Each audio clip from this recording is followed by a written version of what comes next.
আজ থেকেই রমাদান শুরু।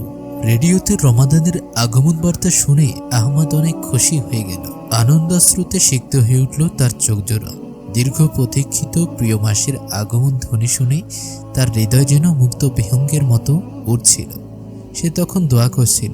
সে দোয়াতে বলছিল, আলহামদুলিল্লাহ, আল্লাহ তাআলা অনুগ্রহ করে আমাকে বাঁচিয়ে রেখেছেন বলেই তো আমি আরেকটি রমাদান পর্যন্ত পৌঁছে গেলাম। সকল প্রশংসা আল্লাহর যে আমি আরেকটি রমাদান মাস পেলাম। আসলে আহমদ তো অপেক্ষার প্রহর আগে থেকেই গুনছিল। রমাদান শুরু হওয়ার অপেক্ষায় ছিল সে। সম্ভবত এত অধীর আগ্রহের একটি বিশেষ কারণও রয়েছে। এবছরই আহমদ আবার দিনের পথে ফিরে এসেছে। সে যেন জন্মসূত্রে প্রাপ্ত দিনকে সবেমাত্র ভালো করে বুঝতে শুরু করেছে। তাই তো সে এই রমাদানকে কাজে লাগাতে চাইছিল, যাতে করে সে সত্যিকার ভাবেই নিজের শেখা দিনে জ্ঞান অনুশীলন করতে পারে। আহমদ সত্যিকার অর্থেই রমাদান মাসকে নিজের জন্য একটি পরিবর্তনমূলক আধ্যাত্মিক অভিজ্ঞতা সমৃদ্ধ রমাদান বানাতে উদগ্রীব ছিল। আজ প্রথম তারাবি। আহমদ দৌড়ে উপরতলায় নিজের রুমে গিয়ে তারাবির জন্য প্রস্তুত হলো। গোসল করে নিজের সবচেয়ে ভালো জুব্বাটি গায়ে জড়ালো। আনন্দ আর উত্তেজনার আতিশয্যে সে এত বেশি পরিমাণ আতর মেখে ফেলেছিল যে নিচতলায় থাকা তার মাও সেই আতরের সুবাস পাচ্ছিলেন। আহমদ, আর বেশি আতর মাখলে তুমি একটি চলন্ত আতরের দোকানে পরিণত হবে। জলদি নিচে আসো, খাবার তৈরি। আহমদের মা হাঁক ছাড়বে। মায়ের এমন ডাক শুনে আহমদ ঝটপট রেডি হয়ে নিল। তার চেহারায় অন্যরকম এক দীপ্তি খেলা করছিল। আসলে আহমদের সম্পূর্ণ পরিবারই রমাদানের জন্য আহমদের আনন্দ আর উচ্ছ্বাস দেখে খুব গর্বিত ও খুশি ছিল। কিছুদিন পর আজ রমাদান মাসের সপ্তম দিন। রমাদান শুরু হওয়ার পর একটা সপ্তাহ পার হয়ে গেল, অথচ আহমদের কেন যেন মনেও হচ্ছে যে কিছু একটা ঠিকভাবে হচ্ছে না। সে মাঝে মাঝে সাহরির সময় উঠতে পারছে না। ফজরের সময় প্রায়ই অতিরিক্ত ঘুম ঘুমাচ্ছে। আর কাজের চাপ তো এত বেশি বেড়ে গেছে যে কোনো কোনো রাতে তারাবি পড়ারও সময় হচ্ছে না। যাই হোক, আহমদ কিন্তু এবছরের রমাদানেও অনেক ইফতার পার্টিতে অংশ নিয়েছে। সেসব ইফতার পার্টির খাবারগুলো এতই চমৎকার যে প্রায় প্রতি ইফতারে অতিরিক্ত পরিমাণে খাওয়া হয়ে যায়। এমন ভুরি ভোজনের পর 2 রাকাত তারাবির নামাজ পড়াটাও অনেক কষ্টকর হয়ে পড়ে। আমার সমস্যা কি? বিরক্ত হয়ে আহমদ নিজেকে প্রশ্ন করল। ঠিক কি যেন আমি হারিয়ে ফেলেছি। আমি কেন আর শুরুর দিনগুলোর মতো রমাদানের তীব্র অনুভূতিটা বোধ করছি না? আহমদ আপন মনেই এসব প্রশ্নের উত্তর খোঁজে। সে বুঝতে পারছিল রমাদান নিয়ে তার পরিকল্পনাগুলো কাজ করছে না। সবকিছু কেমন জানি নিম্নগামী হয়ে যাচ্ছে। আরও 1 সপ্তাহ পরের ঘটনা। এখন 15ই রমাদান। আহমদ কোনোমতে কোরআনের 10 পারা তিলাওয়াত করে শেষ করেছে। সে প্রতিজ্ঞা করল যে সপ্তাহান্তে সে সবকিছু ঠিক করে ফেলবে। আসলে কাজের চাপ অনেক বেশি থাকার কারণে সে এত অমনোযোগী হয়ে পড়েছে। কথা বলে সে নিজেকে সান্ত্বনা দিল। উইকেন্ড থেকে দুনিয়াবি ব্যস্ততা কমিয়ে সে ইবাদতে আত্মনিয়োগ করবে। নিজের সাথে এরূপ প্রতিজ্ঞা করে নিল আহমদ। আরও কিছুদিন পর রমাদান প্রায় শেষ হয়ে যাচ্ছে, আর অল্প কিছুদিন বাকি আছে। কিন্তু আহমদের খুব মন খারাপ। এই রমাদানও সে প্রোডাক্টিভভাবে কাটাতে পারেনি। রোজা রাখা যেন তার জন্য দিন দিন কষ্টকর হয়ে যাচ্ছে। নিজের কাজেও মন বসছে না। আহমদের খুব খারাপ লাগছিল। এই রমাদানও আগের রমাদানগুলোর মতোই হবে, বিষণ্ণ মনে ভাবল সে। রমাদানের শেষ দিনগুলোতে আহমদ যেন নিজেকে টেনে হিঁচড়ে নিয়ে গেল। ইফতার, তারাবি, সাহরি, গড় বাঁধার সেই একই রুটিন থেকে সে কোনো মতেই বেরিয়ে আসতে পারছিল না। এভাবে হঠাৎ একদিন সে কিছু বুঝে ওঠার আগেই রমাদান শেষ হয়ে গেল। বরকতময় মাস রমাদান শেষ হয়ে গেল। আহমদ এবারও রমাদানের সর্বোচ্চ ফায়দা নিতে পারল না। রমাদান শেষ, কিন্তু আহমদ রমাদানের শেষে নিজের মধ্যে যে পরিবর্তন, যে আধ্যাত্মিক অনুভূতি, যে ইবাদতের মিষ্টতার স্বাদ বোধ করবে বলে প্রতিজ্ঞা করেছিল, তা সে অনুভব করতে পারল না। রমাদান শেষে আহমদ তাই আবারও আগের বছরগুলোর মতোই আক্ষেপ আর অপরাধ বোধের অনুশোচনায় পড়ছে। সে ভীষণ কষ্ট পাচ্ছে। চিৎকার করে নিজের সাথে প্রতিজ্ঞা করছে, যদি সে আগামী রমাদান পায় তবে সে তা আরেকটি আক্ষেপের রমাদান হতে দেবে না। সেই রমাদানে সে নিজেকে শুধরে ফেলবে। উপরের গল্পটা কাল্পনিক, কিন্তু এরকম ঘটনা আমাদের অনেকের সাথেই ঘটে থাকে। আমরা প্রতি বছর রমাদান শুরু করি অনেক প্রত্যাশা নিয়ে। রমাদান নিয়ে আমাদের অনেক স্বপ্ন থাকে। আমরা চাই বরকতময় এ মাসে সর্বাধিক আমল করে ইমানের মিষ্টতা অনুভব করতে, আধ্যাত্মিকতার শিখরে পৌঁছাতে। কিন্তু আমাদের অনেকে কিছুদিন পর হোঁচট খায়, খেয়ে হারিয়ে ফেলে, হার মানে। রমাদান শেষের দিকে চলে আসে আর তখন আমরা অপরাধ বোধে ভুগি যে আমরা তো তেমন কিছুই করতে পারলাম না। রমাদান তো শেষ হয়ে যায়, কিন্তু আমরা কেবল আমল করতে পারি না। আমরা অনুশোচনা বোধ করি। তখন আবার সেই আগেরবারের মতো পূর্ণ সংকল্প নিয়ে নিজেকে শুধাই, পরের বছরের রমাদানে আমি আরও বেশি বেশি আমল করব। কিন্তু দুঃখজনকভাবে পরের বারও একই কাজের পুনরাবৃত্তি করি। তার পরের বছরও একই কাহিনী ঘটে। এমনকি 5, 10 কিংবা 15 বছর চলে যায়, কিন্তু আমাদের রমাদান আর প্রোডাক্টিভ হয় না। আমাদের অনেকেরই রমাদান আসলে সাহারিতে জাগতে সমস্যা হয়, কোরআনের জন্য সময় বের করা হয়ে ওঠে না, ওজন বেড়ে যায়, মেজাজ খিটখিটে হয়ে যায়, কাজে মন বসে না। আইনস্টাইনের এ ব্যাপারে বেশ চমৎকার একটি উক্তি রয়েছে। আইনস্টাইন বলেন, পাগলামি হলো একই কাজ বারবার করে ভিন্ন ফল আশা করা। ভেবে দেখুন, প্রতি বছর একই পদ্ধতি প্রয়োগ করে আপনি কিভাবে উন্নতির আশা করতে পারেন। সময় এসেছে পরিবর্তনের। শুধুমাত্র সুন্দর লক্ষ্য থাকলেই কাজ হবে না, এর পাশাপাশি আপনার জ্ঞান ও দক্ষতার উপর ভিত্তি করে স্মার্ট প্রচেষ্টার দরকার। প্রতি বছর আপনি যে রমাদানে চ্যালেঞ্জের মুখোমুখি হন তা সামাল দেওয়ার জন্য আপনার দেহ, মন ও আত্মাকে বোঝা প্রয়োজন। শেষ করব একটি প্রশ্ন দিয়ে। একজন মানুষের প্রত্যাশিত আয়ুষ্কালের মধ্যে একজন মুসলিম সর্বোচ্চ কয়টি রমাদান পেতে পারে? 40টি রমাদান? 60টি রমাদান? খুব একটা বেশি না, তাই না? আমরা যদি এই অল্প কিছু রমাদানের সর্বোত্তম ব্যবহার নিশ্চিত করতে না পারি, তাহলে শেষ বিচারের দিনে আমরা আল্লাহ সুবহানাহু ওয়া তাআলার সামনে দাঁড়াবো কিভাবে? শেষ বিচারের সেই দিনে আমাদের এক শস্যদানা পরিমাণ আমলও অতি প্রয়োজনীয় হবে। চিন্তা করে দেখার বিষয়, শেষ বিচারের সেই দিনে আমাদের এক শস্যদানা পরিমাণ আমলও অতি প্রয়োজনীয় হবে। চিন্তা করে দেখার বিষয়। তাই রমাদান মাস আসার আগেই চলুন প্রোডাক্টিভ রমাদান পালনের প্রস্তুতি গ্রহণ করি।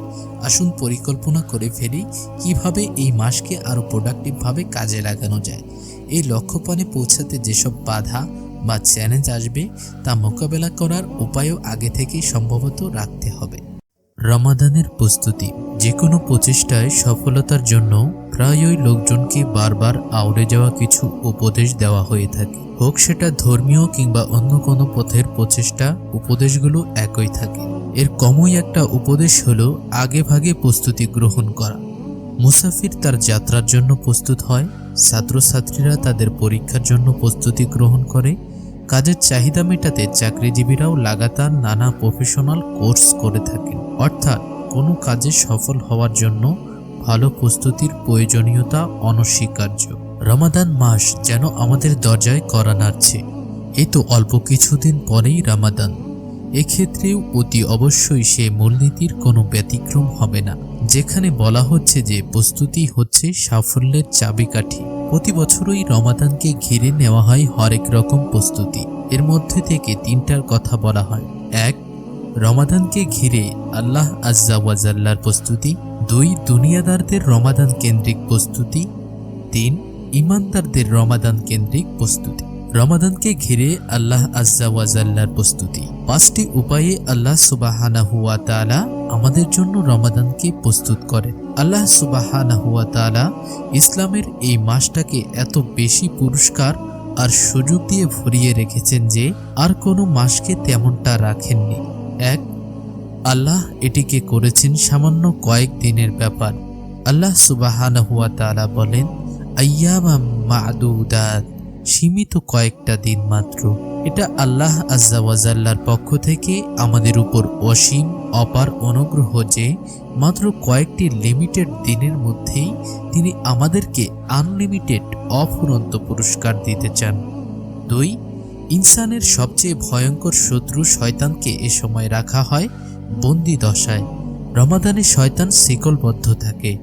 রমাদানের একেবারে প্রথম দিন থেকে নিয়ে শেষ দিনটি পর্যন্ত চলে তার এই বন্দিত্ব, যাতে করে বছরের অন্য যে কোনো সময়ের চেয়ে এই সময়টাকে ইবাদতের এই মৌসুমকে করে দেওয়া যায় ইমানদারদের অন্তরের জন্য সহজতর আর হালকা।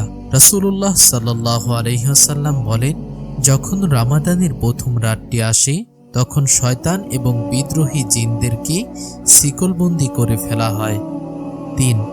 একই হাদিসে রাসূলুল্লাহ সাল্লাল্লাহু আলাইহি ওয়াসাল্লাম বলেন, আর জাহান্নামের দরজাগুলো বন্ধ করে দেওয়া হয় এবং একটা দরজাও খোলা থাকে না। ওদিকে জান্নাতের সবগুলো দরজা খুলে দেওয়া হয় আর একটা দরজাও বন্ধ অবস্থায় পড়ে থাকে না। এই অসাধারণ মাসটির প্রত্যেক রাতে আল্লাহ জাল্লা জালালুহু মুক্ত করে দেন এমন অসংখ্য বনি আদমকে জাহান্নামকে, যাদের জন্য ঠিক করে দেওয়া হয়েছিল ঠিকানা হিসেবে।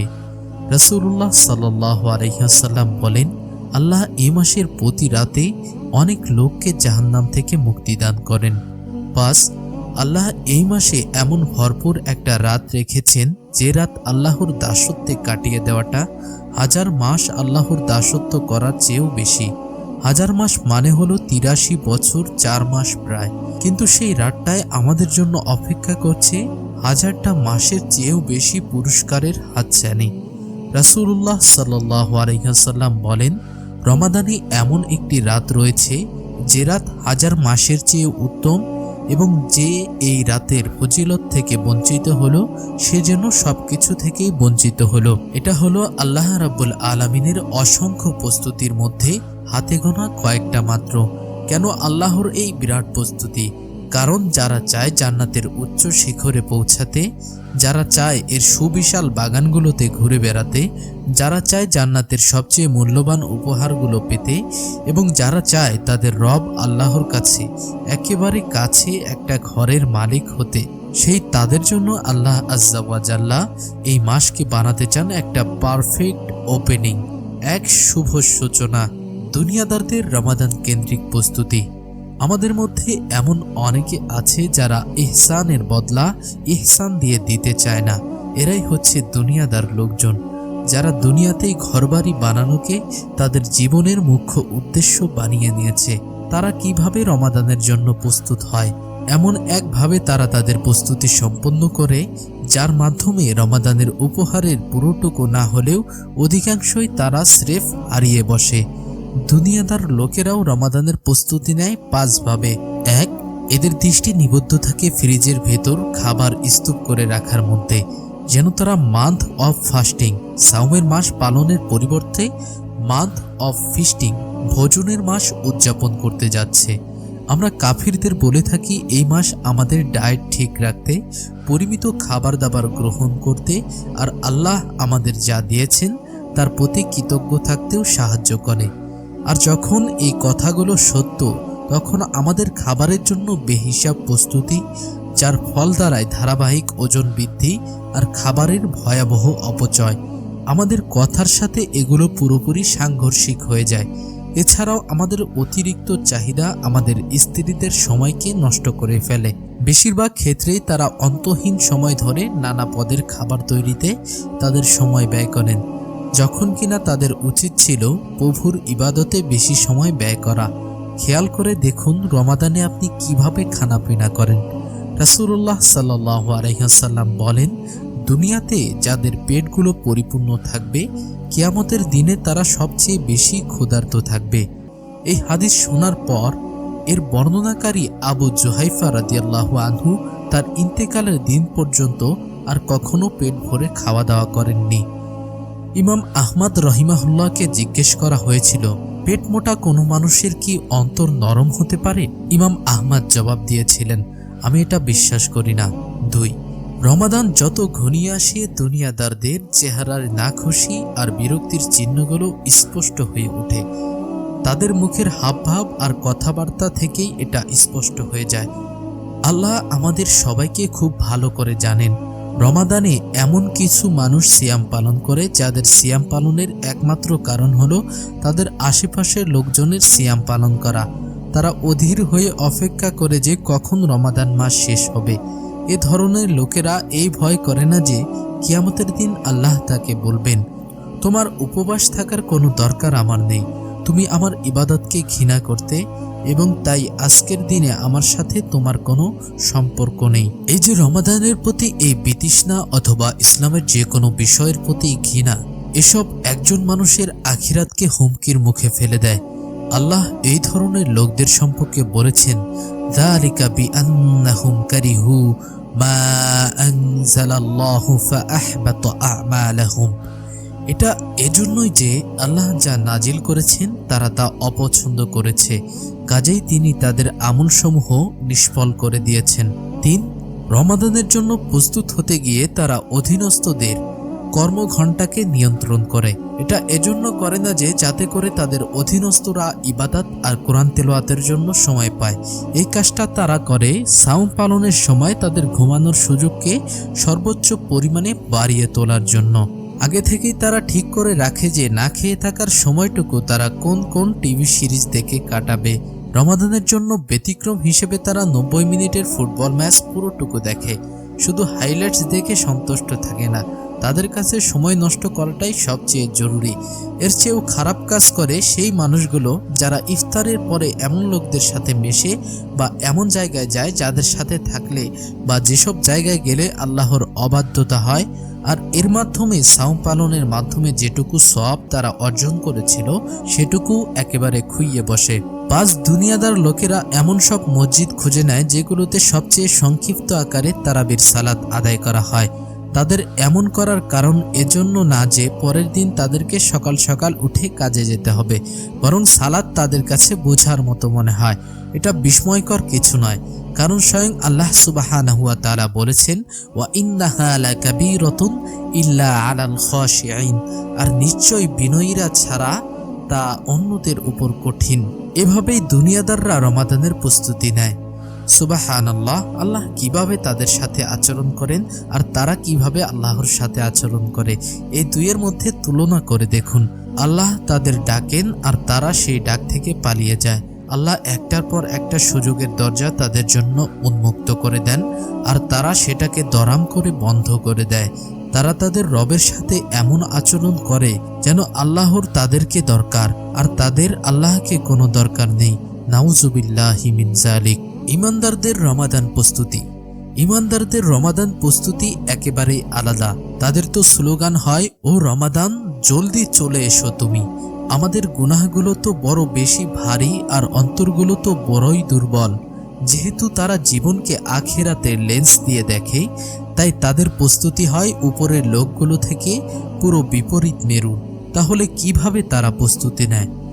আখিরাত পিয়াসী বান্দারা রমাদানের প্রস্তুতি নেয় ৫ ভাবে। ১. তারা আল্লাহর কাছে আবেগময় দোয়া করে যাতে করে আল্লাহ তাদেরকে আরও একটি রমাদানের সাক্ষী হিসেবে কবুল করে নেন। এমন একটি মাস যেটা অসম্ভব প্রয়োজনীয় সুযোগ আর মিস না করার মতো অসংখ্য পুরস্কারে ভরপুর। মুআল্লামা ইবনু ফাদল বলেন, তারা রমাদানের ৬ মাস আগে থেকেই দোয়া করতেন যাতে করে আল্লাহ তাদের রমাদানে পৌঁছে দেন, এই মাসের সাক্ষী বানান। ইয়াহইয়া ইবনু আবি কাসির তার দোয়ায় আরও বলতেন, ও আল্লাহ, আমাকে রমাদানের কাছে পৌঁছিয়ে দিন আর রমাদানকে আমার কাছে পৌঁছিয়ে দিন আর আমার কাছ থেকে এটাকে কবুল করে গ্রহণ করে নিন। ২. তারা আগে থেকেই নিখুঁত নিয়ত করে প্রস্তুত হয়ে যায়। রমাদানের প্রতিটা দিনে তারা সতেজ হয়ে ওঠে। এই উপলব্ধি তাদেরকে যে নিয়তে নির্দিষ্ট ধাঁচের সঙ্গে গুনাহর মাগফিরাত সরাসরি সম্পর্কিত থাকে। রমাদানে এমন ৩টা সুযোগ থাকে যার মাধ্যমে নিজের গুনাহর বোঝা সম্পূর্ণরূপে শূন্য হয়ে যায়, কিন্তু এজন্য অত্যন্ত গুরুত্বপূর্ণ একটি শর্ত আছে যেটা ৩টা বর্ণনায় পরিষ্কারভাবে উঠে এসেছে। প্রথম সুযোগের ক্ষেত্রে রাসূলুল্লাহ সাল্লাল্লাহু আলাইহি ওয়াসাল্লাম বলেন, যে ব্যক্তি রমাদানের পুরো মাসে ঈমান নিয়ে ও পুরস্কারের আশায় সিয়াম পালন করবে তার পূর্বের সমস্ত গুনাহ মাফ করে দেওয়া হবে। সুবহানাল্লাহ। দ্বিতীয় সুযোগের ক্ষেত্রে রাসূলুল্লাহ সাল্লাল্লাহু আলাইহি ওয়াসাল্লাম বলেন, যে ব্যক্তি রমাদানের রাতে ঈমান নিয়ে ও পুরস্কারের আশায় সালাত আদায় করবে তার পূর্বের সমস্ত গুনাহ মাফ করে দেওয়া হবে। সুবহানাল্লাহ। তৃতীয় সুযোগের ক্ষেত্রে রাসূলুল্লাহ সাল্লাল্লাহু আলাইহি ওয়াসাল্লাম বলেন, যে ব্যক্তি লাইলাতুল কদরে ঈমান নিয়ে ও পুরস্কারের আশায় সালাত আদায় করবে তার পূর্বের সমস্ত গুনাহ মাফ করে দেওয়া হবে। এই ৩টা সুযোগই নিয়তের সাথে সম্পৃক্ত। এভাবেই এই ক্যাটাগরির লোকেরা আল্লাহকে আগ্রহ ভরে দেখিয়ে দেয় যে রমাদানকে পেয়ে তারা খুশি, দুঃখিত নয়। তারা সিয়াম পালন করছে পুরস্কার পাবার তীব্র ইচ্ছায়, এজন্য না যে অন্যরা রাখছে তাই তারাও রাখছে। এই নিয়তকে তারা প্রতিদিনই নবায়ন করে নেয়। ৩. আখিরাত প্রেমী ইমানদার বান্দারা রমাদানের প্রস্তুতি স্বরূপ রমাদান মাস আসার আগে থেকেই কোরআনের সাথে সম্পর্ক করে তোলে। একই সাথে রমাদানের আগে তারা শুরু করে সাওম আর রাতের ইবাদত। আগেভাগে ওয়ার্ম আপ না করে কোনো অ্যাথলেটই প্রতিযোগিতায় অংশ নেয় না। কোনো বক্সারও আগে থেকে ট্রেনিংয়ের প্রতি আন্তরিক না হয়ে 12 রাউন্ড দীর্ঘ লড়াইয়ে জেতার স্বপ্নও দেখে না। একইভাবে আখিরাত পিয়াসী মানুষগুলো রমাদানের জন্য ওয়ার্ম আপ সেরে নেয় আগে ভাগে, যাতে করে তারা আসামাত্রই দৌড়তে পারে। আমাদের কেউ কেউ ধরে নেয় রমাদান এলেই ইমানের দশা রাতারাতি একেবারে এক রাতের মধ্যেই পাল্টে যাবে, এজন্য একটা বাটন চাপলেই কাজ হয়ে যায়। অনেকেরই রমাদানের প্রথম কয়েকদিনে খুব উৎসাহ উদ্দীপনা থাকে, কিন্তু এক সপ্তাহ বা তার পরেই দেখা যায় উদ্দীপনার জোয়ারে ভাটা পড়ে। বেশিরভাগ সময়ে এটা হয় যথাযথ প্রস্তুতি না থাকার কারণে। এজন্যই ইমানদাররা সময় থাকতেই প্রস্তুত হয়। 4. রমাদান আসার আগেই মুমিনরা তাদের এমন প্রত্যেকটি গুনাহের মূল্যায়ন করে ও সেগুলোর প্রতি মনোযোগ দেয় যেগুলো নিয়ে তারা নিজেদের সাথে সংগ্রামে লিপ্ত হয়ে আছে। তারা সেসব গুনাহের জন্য আল্লাহর কাছে তওবা করে। এই সব কিছুই তারা রমাদান আসার আগেই সেরে নেয়। তারা সেই সব লোকদের মতো আল্লাহর সাথে তামাশায় লিপ্ত হয় না যারা বলে রমাদান আসার আগে যত পারি গুনাহ করে নেওয়া যাক, আর রমাদান এলে তখন না হয় সব ছেড়ে ছুড়ে ভালো হয়ে যাব। ইমানদাররা রমাদানের আগে থেকেই গুনাহ ত্যাগ করতে শুরু করে দেয়। মুমিনরা এরকম করে এই জন্যই যে তারা দেখে প্রতি বছরই অসংখ্য মুসলিম রমাদান পায়, কিন্তু সেই সময় তারা না পারে খুব বেশি তিলাওয়াত করতে, না পারে অতিরিক্ত সালাত আদায় করতে, আর না পারে সময়ের বিরাট ব্যবহার করতে। কিছুই তারা ঠিকঠাক করতে পারে না। ঠিক এর আগের ভিডিওতে প্রথম রূপক গল্পের মতো আমরা আলোচনা করেছি। ফলে রমাদান শেষ হয়ে গেলেও রমাদান তাদের উপর খুব কমই প্রভাব ফেলতে পারে। কোন জিনিসটি তাদের এভাবে পেছনে ফেলে রাখলো? এটা হচ্ছে সেই গুনাহগুলো যা থেকে তারা রমাদানের আগেই বিরত হয়ে যায়নি। গুনাহ হচ্ছে সেই আঘাতের মতো যা একটা মানুষের ইবাদতের স্বাদ উপভোগের সক্ষমতাকে ক্ষতবিক্ষত করে দেয়। আর যেহেতু রমাদান ইবাদতের মাস, তাই ইমানদার মানুষজন এই মাসে আল্লাহর কাছে যাবার মিষ্টতা থেকে বঞ্চিত হয়ে যাবার আশঙ্কায় থাকেন সর্বদা। ওয়াহাব ইবনুল ওয়ারদকে জিজ্ঞেস করা হয়, সব সময় গুনাহ করে এমন কেউ কি কখনো ইবাদতের মিষ্টতা উপভোগ করতে পারে? তিনি জবাব দিলেন, না, এমনকি যে গুনাহের ইচ্ছা করে সেও নয়। যেভাবে অসুস্থ শরীর খাবারের মজা বুঝতে অক্ষম হয়ে পড়ে, সেভাবেই অসুস্থ অন্তর গুনাহ করে ইবাদতের স্বাদ উপভোগ করতে অক্ষম হয়ে পড়ে। একজন ব্যক্তি কোনো হারাম কোনো জিনিসের প্রতি তার কামনা নিয়ে দৃষ্টিপাত করার সাথে সাথে তার কোরআন তিলাওয়াতের মজা, কোরআন তিলাওয়াতের স্বাদ নষ্ট হয়ে যেতে পারে। একইভাবে একজন মানুষ হারাম যোগাযোগ, হারাম নিঃশ্বাস, হারাম কথোপকথন, হারাম অর্থনৈতিক লেনদেন এবং এমন আরও অনেক হারামে লিপ্ত হয়ে পড়তে পারে এবং এগুলোর কারণে তাৎক্ষণিকভাবে তার সালাত, দাওয়া, দোয়া এবং আরও অনেক ইবাদতের প্রতি ভালোবাসা নষ্ট হয়ে যেতে পারে। এরকম একজন মানুষ হয়তো এটা ভেবে অবাক হতে পারে যে সে এত গুনাহ করছে, অথচ তার উপর আল্লাহর শাস্তি আপতিত হচ্ছে না, আল্লাহ তাকে শাস্তি দিচ্ছেন না। বাস্তবে সে যে সব দিক থেকে নিকৃষ্ট শাস্তির মধ্যে রয়েছে, কিন্তু সে এটা দেখতে পারছে না, এটা সে বুঝে উঠতে পারছে না। আল্লাহর কাছাকাছি হবার আর আখিরাতের জন্য কাজ করবার আনন্দকে তার কাছ থেকে ছিনিয়ে নেওয়া হয়েছে, এটা তার বুঝে আসে না। এটা কি শাস্তি হিসেবে কম কিছু? ইমাম ইবনুল কাইয়িম রাহিমাহুল্লাহ বলেন, অন্তর কঠিন হয়ে যাওয়া আর আল্লাহর থেকে দূরে যাওয়ার অনুভূতির চেয়ে কঠিন নিকৃষ্ট কোনো শাস্তি আর কিছুই হতে পারে না। এজন্যই আখিরাতের আশায় থাকা মানুষেরা এইসব বাধা বিপত্তি অর্থাৎ গুনাহ দূর করার মাধ্যমেই রমাদানের জন্য প্রস্তুতি নেয় এবং সেটা করে রমাদান আসার আগেই। 5. রমাদানের জন্য প্রস্তুত হতে তারা একটা সম্মানিত কর্ম পরিকল্পনা তৈরি করে। তারা এরকম টার্গেট রাখে না যে আমি যতটুকু সম্ভব কোরআন তিলাওয়াত করব, বরং তারা নিয়ন্ত্রিত পরিকল্পনা গ্রহণ করে, জানে ঠিক কতটুকু তারা রমাদান থেকে প্রত্যাশা করে। পরবর্তী ভিডিওগুলোতে আমরা রমাদানের লক্ষ্য পূরণে বিফল হওয়ার কারণ অনুসন্ধান করব ও সফলভাবে রমাদানের লক্ষ্য নির্ধারণ করার পদ্ধতি আলোচনা করব ইনশাআল্লাহ। আসসালামু আলাইকুম ওয়া রাহমাতুল্লাহি ওয়া বারাকাতুহু। সম্মানিত প্রতিকার চ্যানেলের বন্ধুরা, আশা করছি আল্লাহ পাকের অশেষ রহমতেই আপনারা সকলেই ভালো আছেন। আজকের ভিডিওতে আমরা আলোচনা করব রমাদানে লক্ষ্য পূরণে ব্যর্থ হওয়ার 10টি মূল কারণ সম্পর্কে। অনেকেই শত চেষ্টার পরেও রমাদান মাসে প্রোডাক্টিভ থাকতে পারেন না, কিন্তু কেন? এখানে 10টি সম্ভাব্য কারণ নিয়ে আলোচনা করা হলো। রমাদান মাসে প্রোডাক্টিভ থাকতে চাইলে ব্যর্থতার সম্ভাব্য কারণগুলো আগে থেকেই জেনে নেওয়া উচিত, যাতে একই ভুলের পুনরাবৃত্তি আমাদেরকে আর করতে না হয়। 1. অবাস্তব পরিকল্পনা। রমাদানে আমরা অনেক সময় নিজেদের সামর্থ্যের বাইরে পরিকল্পনা নিয়ে থাকি। এটা ঠিক যে আমলের ব্যাপারে উচ্চাকাঙ্ক্ষা পোষণ করা খারাপ কিছু না, বরং ঈমান আমলের উত্তরোত্তর উন্নতির জন্য উচ্চাকাঙ্ক্ষা পোষণের পাশাপাশি প্রতিনিয়ত চেষ্টা করে যেতে হবে। তবে আমাদের নিজেদের সামর্থ্যের ব্যাপারে বাস্তবসম্মত ধারণা রাখা অত্যন্ত জরুরি। এমন কোনো পরিকল্পনা নেওয়া উচিত নয় যা আমাদের মানসিক চাপ সৃষ্টি করবে। অবাস্তব লক্ষ্য নির্ধারণের পর যদি লক্ষ্য পূরণের পথে সামান্য পরিমাণও ঘাটতির সৃষ্টি হয়, তবে আশাহত হয়ে যাওয়াটা খুবই স্বাভাবিক। তখন মাঝপথে এসে পুনরায় পরিকল্পনা নেয়ার বদলে মনে হবে এবার আর হবে না, থাক, দেখা যাবে পরের বছর। 2. রমাদানে অনভ্যস্ততা। রমাদানের প্রথম কয়েকদিন আমাদের মধ্যে ব্যাপক পরিবর্তন পরিলক্ষিত হয়। রোজকার অভ্যাস না থাকা সত্ত্বেও আমরা প্রতিদিন ফজরের আগে ঘুম থেকে উঠি। অন্য সময় যেখানে কালে ভদ্রে সুন্নত আদায় করি, সেখানে রমাদানে 20 টাকার তারাবিহ আদায় করি। রমাদান সারা দিনের পর দিন কোরআন তেলাওয়াত না ধরলেও রমাদানে প্রতিদিন 10-20 পৃষ্ঠা করে তেলাওয়াত করা শুরু করি। প্রথম কয়েকদিন জোশের বশে করা হয়ে গেলেও আস্তে আস্তে এভাবে চালিয়ে যাওয়া কঠিন লাগতে শুরু করে। গতি হারিয়ে ফেলি আমরা, তারপর আবার ফিরে যাই নিজেদের চিরাচরিত অভ্যাসে। 3.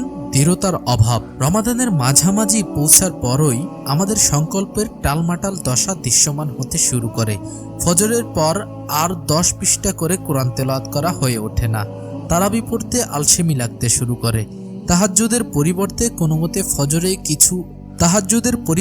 কোনোমতে ফজরে কিছু আগে উঠে সাহরিটা করা হয়। অতঃপর যখন আমাদের সবচেয়ে বেশি দৃঢ়তা প্রদর্শন জরুরি, তখনই আমরা ভেঙে পড়ি। 4. জ্ঞানের অপর্যাপ্ততা। রমাদানকে কাজে লাগানোর ব্যবহারিক জ্ঞানের অভাবও আমাদের ব্যর্থতার আরও একটি মূল কারণ। রমাদানের গুরুত্ব সম্পর্কে ধারণা না থাকা এবং এ মহিমান্বিত মাসকে সফল করার জন্য প্রয়োজনীয় মানসিক ও শারীরিক পূর্ব প্রস্তুতির অভাবে আমরা একটা সাফল্যমণ্ডিত রমাদান উপভোগ করতে ব্যর্থ হই। সামাজিক সমর্থনের অভাব। রমাদান অনেকটাই আমাদের ব্যক্তিগত লড়াই। কেউই পারতপক্ষে নিজের আত্মিক পরিবর্তন কিংবা রমাদানে করা আমলগুলো শেয়ার করতে চায় না, তাই তখন নিজেকে একা লড়তে হয়, নিজেই নিজের সাথে প্রতিযোগিতা চালিয়ে যেতে হয়। 6. সময় ব্যবস্থাপনায় ব্যর্থতা। রমাদানের রুটিন অন্য সময় থেকে একটু আলাদা হওয়াই স্বাভাবিক, তাই কোন সময় কোন কাজটি করা হবে তা পূর্বেই চিন্তা ভাবনা করে ঠিক করে রাখতে আমরা অনেকেই ব্যর্থ হই, যার ফলে আমাদের রমাদান অধিকাংশ ক্ষেত্রে ব্যর্থতায় পর্যবসিত হয়। 7. অনিয়মিত ঘুম ও অস্বাস্থ্যকর খাদ্যাভ্যাস। রমাদানে ব্যর্থতার অপর একটি কারণ হচ্ছে ঘুম এবং খাবার দাবার গ্রহণে অনিয়ম। এর ফলে আমাদের শরীর দুর্বল হয়ে পড়ে এবং আমরা পরিকল্পনা মতো কাজ করতে ব্যর্থ হই। 8. ফিটনেসের অভাব। রমাদানে পরিকল্পনা মাফিক কাজ করতে হলে ফিটনেস ঠিক রাখার গুরুত্বও নিতান্ত কম নয়। 9. আত্মিক সংযম হারিয়ে ফেলা। রমাদানের মূল উদ্দেশ্যই হচ্ছে তাকওয়া অর্জন। আমরা ভুলে যাই স্বীয় নফসকে বাগিয়ে আনার এটাই মোক্ষম সময়, আর তাই মাঝপথেই আমরা গন্তব্যচ্যুত হয়ে পড়ি। ব্যর্থতায় ঢেকে যায় আরও একটি রমাদান। 10. প্রশিক্ষণের অভাব। রমাদানের জন্য কেবল পরিকল্পনা গ্রহণই যথেষ্ট নয়, বরং প্রশিক্ষণ গ্রহণ জরুরি। রমাদানে নিজের সর্বোচ্চটুকু দিয়ে সাফল্য ছিনিয়ে নেয়াই বিশ্বাসীদের মূল লক্ষ্য, তাই এর জন্য সারা বছর ধরে প্রয়োজনীয় প্রশিক্ষণ নেওয়া উচিত। রমাদানের লক্ষ্য নির্ধারণ। রমাদান হচ্ছে এমন একটি মাস যা একজন মুসলিমের জীবনকে আমূল বদলে দেওয়ার সামর্থ্য রাখে। অবশ্য তা হবে তখনই যখন আপনি রমাদান মাসকে রমাদানের মতন করে কাটাতে পারবেন। আর তাই তো রমাদানের জন্য প্রস্তুতির পাশাপাশি এই মাসে আপনি কি কি আমল করবেন তার একটি লক্ষ্য নির্ধারণ করে ফেলা অত্যন্ত জরুরি। কারণ আপনার সামনে যখন একটি সুনির্দিষ্ট লক্ষ্য থাকবে, তখন তা পূরণের উদ্দেশ্যে আপনি মেহনত মুজাহাদা করবেন এবং নিজেকে নিয়ে যেতে পারবেন অনন্য উচ্চতায়। গন্তব্য যখন স্পষ্ট থাকে তখন বন্ধুর পথের দুর্গম যাত্রাও অভিযাত্রী পাড়ি দিয়ে দেয় লক্ষ্যের পানে চেয়ে। আর লক্ষ্যহীন অভিযাত্রী একসময় হতাশ হয়ে খেই হারিয়ে ফেলে। তাই লক্ষ্য নির্ধারণ গুরুত্বপূর্ণ।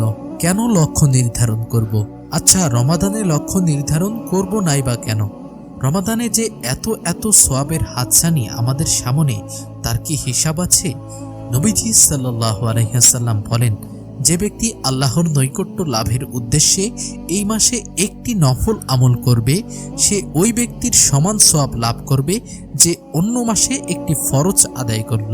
আর যে ব্যক্তি এই মাসে একটি ফরজ আদায় করল, সে ওই ব্যক্তির সমান সওয়াব পাবে যে অন্য মাসে 70টি ফরজ আদায় করল। এখন চিন্তা করুন, রমাদানে সাধারণ একটি আমল করেও আপনি অন্য সময়ের আমলের চেয়ে 70 গুণ বেশি সওয়াব পেয়ে যাবেন। আর রোজা রাখার সওয়াব তো আল্লাহর কাছে সারপ্রাইজ হিসেবে রয়েছে, কারণ আল্লাহ রোজা রাখার পুরস্কার ঘোষণা না করে সারপ্রাইজ হিসেবে আমাদের জন্য লুকিয়ে রেখেছেন, যা আমরা পরকালে দেখতে পারবো ইনশাআল্লাহ।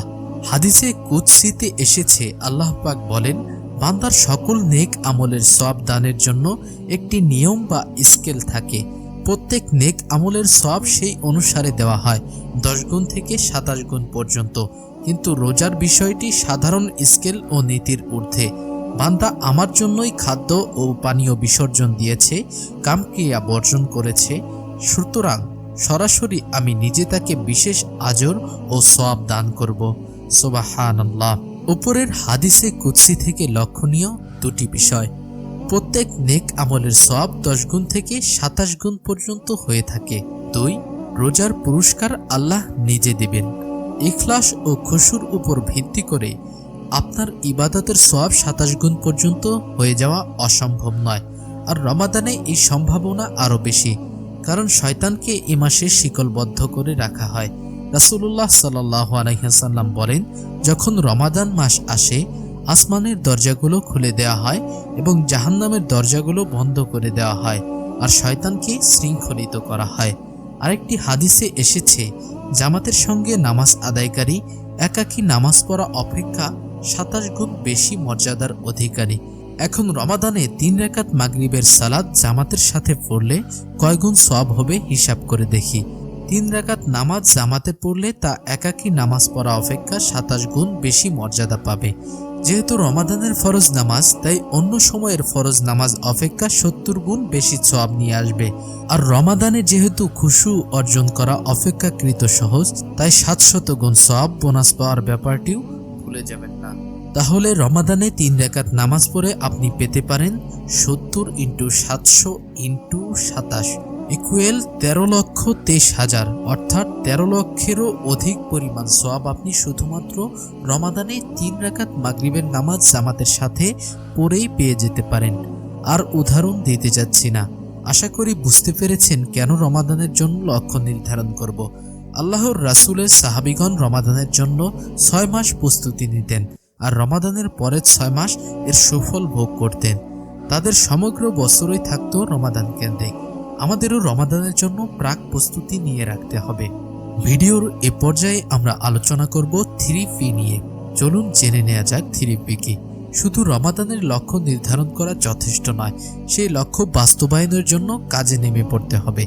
যে কোনো কাজেই সফল হতে হলে নিম্নবর্ণিত 3টি ধাপ অনুসরণ করে কাজটি করলে তাতে সফল হওয়ার সম্ভাবনা অনেক বেড়ে যাবে। আর তা রমাদানে মাসের লক্ষ্যের ক্ষেত্রেও সত্য। প্রজেক্ট ম্যানেজমেন্ট এই বিধিকে 3P বলে। তা হচ্ছে 1, পরিকল্পনা প্ল্যানিং, অর্থাৎ লক্ষ্যে পৌঁছানোর জন্য প্রয়োজনীয় নির্দেশনা ও পন্থা, যা লিখিত আকারে থাকলে ভালো হয়। 2, প্রস্তুতি প্রিপেয়ারিং, লক্ষ্য পূরণের জন্য প্রয়োজনীয় প্রস্তুতি গ্রহণ করা ও আবশ্যক জিনিসপত্র হাতের কাছে রাখা। 3, অনুশীলন প্র্যাকটিসিং, মূল প্রজেক্ট শুরু হওয়ার আগে পরিকল্পনা বাস্তবায়নের জন্য যে কাজগুলো করতে হবে তা করার অনুশীলন শুরু করে দেয়া। রাসূলুল্লাহ সাল্লাল্লাহু আলাইহি ওয়াসাল্লাম শাবান মাসে যত নফল রোজা রাখতেন তা অন্য মাসে সাধারণত রাখতেন না। তিনি সম্পূর্ণ শাবান মাসেই রোজা রাখতেন। আর শাবান মাস হচ্ছে রমাদানের আগের মাস। ব্যাপারটাকে ভারোত্তোলনের সাথে তুলনা করা হয়। মনে করুন আপনি রজব আর শাবান মাস থেকে ভারোত্তোলন করা শুরু করলেন। যখন রমাদান মাস আসবে আপনার জন্য কাজটি সহজতর হয়ে যাবে, আপনার প্রোডাক্টিভিটি বেড়ে যাবে, আর শয়তান শেকলবদ্ধ থাকায় ভারের পরিমাণও কমবে বইকি। তাই প্রোডাক্টিভ রমাদান পালন করতে চাইলে আগেভাগে পরিকল্পনা, প্রস্তুতি ও অনুশীলন শুরু করে দিতে হবে। চলুন এবার আলোচনা করা যাক রমাদানে কি লক্ষ্য নির্ধারণ করবেন। শুধুমাত্র অল্প কিছুদিনের জন্য সাধু সন্ন্যাসী হওয়ার লক্ষ্য নির্ধারণ না করে এই রমাদানে এমন কিছু সুদূরপ্রসারী লক্ষ্য নির্ধারণ করুন যা আপনাকে সারা বছর ফায়দা দেবে। চেষ্টা করুন এমন কিছু ভালো অভ্যাস গড়ে তোলার যার দরুন সারা বছরই লাভবান হওয়া যায়। রমাদানের লক্ষ্য আসলে সবার একই রকম না হওয়া স্বাভাবিক। আমাদের প্রত্যেকের কাজ, দায়িত্ব ও সক্ষমতা ভিন্ন। সবকিছু বিবেচনা করে প্রত্যেকের স্বতন্ত্র লক্ষ্য হওয়াই অধিক বাস্তবসম্মত। তথাপি নিচে একটি রূপরেখা প্রণয়ন করা হলো যা রমাদানের লক্ষ্য নির্ধারণে আপনাদের জন্য সহায়ক হবে ইনশাআল্লাহ। প্রথমত হচ্ছে নামাজ কেন্দ্রিক লক্ষ্য। নামাজকে আমরা কয়েকভাবে ভাগ করতে পারি: ফরজ, সুন্নাত, নফল। প্রথমে আমরা আলোচনা করব ফরজ নামাজ নিয়ে। দিনে 5 বার অবশ্যই ফরজ নামাজ পড়বেন, এটি অত্যাবশ্যক, মিস দেওয়ার প্রশ্নই আসে না। আপনি যদি ফরজ নামাজে নিয়মিত না হয়ে থাকেন তাহলে এখনই সময় সেই অভ্যাস গড়ে তোলার। 2. সুন্নাত। যত বেশি সম্ভব সুন্নত নামাজ পড়ুন। চেষ্টা করুন প্রতিদিন অন্তত 12 রাকাত সুন্নতে মুআক্কাদা নামাজ আদায় করার। ফজরের ফরজ নামাজের আগে 2 রাকাত, জোহরের ফরজের আগে 4 রাকাত, জোহরের ফরজের পর আরও 2 রাকাত, মাগরিবের ফরজের পর 2 রাকাত এবং ইশার ফরজের পর 2 রাকাত সুন্নত নামাজ যেন পড়তে পারেন, কারণ তা করলে জান্নাতে একটি প্রাসাদ পুরস্কার পাবেন। ইশরাকের নামাজ। ফজরের পর সূর্য ওঠার কিছু পরে এই নফল নামাজের ওয়াক্ত শুরু হয়। এর অনেক ফজিলত রয়েছে। রমাদান মাস এই নামাজ নিয়মিত পড়ার অভ্যাস গঠন করার উপযুক্ত সময়। তারাবির নামাজ বিনা রমাদান মাস কল্পনাও করা যায় না। অনেক সময় দেখা যায় অনেকে ইশার ফরজ নামাজ পড়েন না কিন্তু তারাবি পড়েন। এমনটি করা কাম্য নয়। ইশার ফরজের মর্যাদা তারাবির নামাজ থেকে অনেক বেশি। চেষ্টা করবেন ইশার ফরজ এবং তারাবির সম্পূর্ণ নামাজ মনোযোগের সাথে মসজিদে গিয়ে আদায় করতে। তারাবিতে যে মসজিদে ধীরে ধীরে কিরাত পড়ানো হয় সেই মসজিদে তারাবির নামাজ পড়বেন। তারাবিতে কোরআনের স্বাদ নেওয়ার চেষ্টা করবেন। ভালো হয় যদি তারাবির নামাজে যাওয়ার আগে ওই দিন কোরআনের যে অংশটুকু পড়ানো হবে তার তিলাওয়াত বাসা থেকে শুনে ও তর্জমা পড়ে যেতে পারেন, তাহলে নামাজে খুশু আরও বেশি পাওয়া যাবে। বিতির। নবীজি সাল্লাল্লাহু আলাইহি ওয়াসাল্লাম কখনো এই নামাজ ছাড়তেন না, এমনকি সফরে থাকলেও পড়ে নিতেন। রমাদানে সাধারণত তারাবির নামাজ শেষ হলে ইমাম সাহেব জামাতের সাথে বিতির পড়ান। অনেকে অবশ্য শেষ রাতে পড়ার জন্য বিতির নামাজ রেখে দেন। তাহাজ্জুদ বা রাতের নামাজ হলো এমন এক শক্তিশালী নফল ইবাদত যা করার তৌফিক শুধুমাত্র আল্লাহর প্রিয় বান্দাদেরই হয়ে থাকে। রমাদানের শেষ দশকে লাইলাতুল কদর পাওয়ার আশায় অনেকেই রাতে নফল তাহাজ্জুদ নামাজ আদায় করেন। আপনি সমগ্র মাস জুড়ে তাহাজ্জুদের নামাজ পড়তে পারেন। এতে বছরের বাকি সময়েও এই নামাজ পড়ার অভ্যাস চলে আসবে, আর তাহাজ্জুদের নামাজের তৃপ্তি একবার পেয়ে গেলে তা আপনি ছাড়তে চাইবেন না। নফল। এছাড়াও যত বেশি সম্ভব নফল নামাজের দিকে নিজেকে নিয়োজিত রাখবেন। চেষ্টা করবেন ফরজ নামাজ মসজিদে গিয়ে জামাতের সাথে কাটানোর এবং মসজিদে বেশি সময় কাটানোর। রমাদানের শেষ 10 দিন সুন্নত ইতিকাফ করার চেষ্টা করবেন। এতক্ষণ আমরা আলোচনা করলাম নামাজ কেন্দ্রিক রমজানের লক্ষ্য। এবার আলোচনা করব কোরআন কেন্দ্রিক লক্ষ্য। আরবি ভাষায় কোরআন তেলাওয়াত করুন। সেই ভাষায় কোরআন পড়ুন যেই ভাষায় তা নাজিল হয়েছে। আরবিতে কোরআন তেলাওয়াত করার অসংখ্য বরকত ও ফজিলত রয়েছে, যদিও বা আপনি অর্থ না বুঝেন। হতে পারে কোরআন পড়তে পড়তে আরবি ভাষা শেখার প্রতিও আপনি উৎসাহ অনুভব করবেন। নিজের ভাষায় কোরআনের অনুবাদ পড়ুন। আরেকটি গুরুত্বপূর্ণ জিনিস হলো কোরআনের কথাগুলো অনুধাবন করা, যাতে করে কোরআনের কথাগুলো আপনার হৃদয়ে আলোড়ন তোলে। আর সেজন্য যদি কোরআনের অনুবাদ পড়তে হয় তবে আমি বলবো সেদিকেও জোর দিবেন। এতে করে তারাবির নামাজেও কি তিলাওয়াত করা হচ্ছে তার কিছুটা আপনি বুঝতে পারবেন। তবে সবচেয়ে ভালো হবে যদি আপনি আরবি ভাষা শিখে ফেলেন, কারণ একমাত্র তখনই আপনি কোরআনকে কোরআনের ভাষায় বুঝতে পারবেন। তিলাওয়াত শুনুন। সবারই পছন্দের কারি রয়েছে, কারি বলে যাদের কোরআন তিলাওয়াতে বিশেষ দক্ষতা রয়েছে। রমাদানে আপনি যত বেশি পারেন কোরআন তেলাওয়াত শোনার চেষ্টা করুন। আমি তো রমাদানে গাড়িতে বসে অফিস যেতে যেতেই অন্তত তেলাওয়াত শোনার মাধ্যমে একবার কোরআন খতম দেওয়ার চেষ্টা করি। কোরআন মুখস্থ করুন এবং রিভিশন দিন। অনেকেই রমাদান ছাড়াও নিয়মিত কোরআনের কিছু না কিছু সূরা মুখস্থ করেন। তবে রমাদান মাস হলো কোরআন মুখস্থ করার সবচেয়ে উর্বর সময়। যত বেশি পারেন কিতাবুল্লাহর আয়াত মুখস্থ করুন এবং আগের মুখস্থ করা আয়াতগুলো পুনরায় ঝালিয়ে নিন। রমাদানে কোরআন নিয়ে যখন আপনার লক্ষ্য স্থির করবেন, তখন কোরআনের কিছু অংশ মুখস্থ করার জন্য স্থির করে রাখবেন। এবার আলোচনা করা যাক অন্যান্য ইবাদত কেন্দ্রিক লক্ষ্য। অন্যান্য ইবাদত কেন্দ্রিক লক্ষ্যের মধ্যে প্রথমেই আসে ইতিকাফ। রমাদানের শেষ 10 দিন নবীজি সাল্লাল্লাহু আলাইহি ওয়াসাল্লাম মসজিদে টানা ইতিকাফ করতেন। সুন্নাত ইতিকাফ এমন এক বিশেষ ইবাদত যা শুধুমাত্র রমাদানেই করা হয়, তাই রমাদানে এই আমলটি করার সুযোগ গ্রহণ করুন। রমাদানের শেষ 10 দিন মসজিদে অবস্থান করে ইতিকাফ করুন। এই শেষ 10 দিনের মধ্যেই লুকিয়ে আছে হাজার রাত্রি অপেক্ষা উত্তম রাত্রি লাইলাতুল কদর। রমাদানের শেষ 10 দিন ইতিকাফ করলে অত্যন্ত এতটুকু নিশ্চিত যে লাইলাতুল কদর আপনার মিস হবে না। এমনকি আপনি যদি মসজিদের ভেতর ঘুমিয়েও থাকেন, তবুও আপনার আমলনামায় ইবাদতের সওয়াব লিখিত হবে। দোয়া। সূরা বাকারার 183 নম্বর আয়াত থেকে আল্লাহ রমাদানের বিধান বর্ণনা করেছেন। লক্ষণীয় ব্যাপার যে রমাদান নিয়ে আলোচনার মাঝে হঠাৎ আল্লাহ এমন এক আয়াত বর্ণনা করলেন যা বিষয়বস্তুর সাথে সামঞ্জস্যপূর্ণ নয় বলে আপাত দৃষ্টে মনে হতে পারে।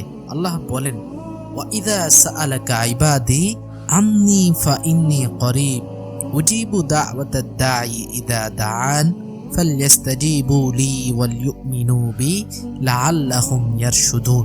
আর আমার বান্দারা যখন আমার কাছে জিজ্ঞেস করে আমার ব্যাপারে, বস্তুত আমি রয়েছি সন্নিকটে। যারা প্রার্থনা করে তাদের প্রার্থনা কবুল করে নেই।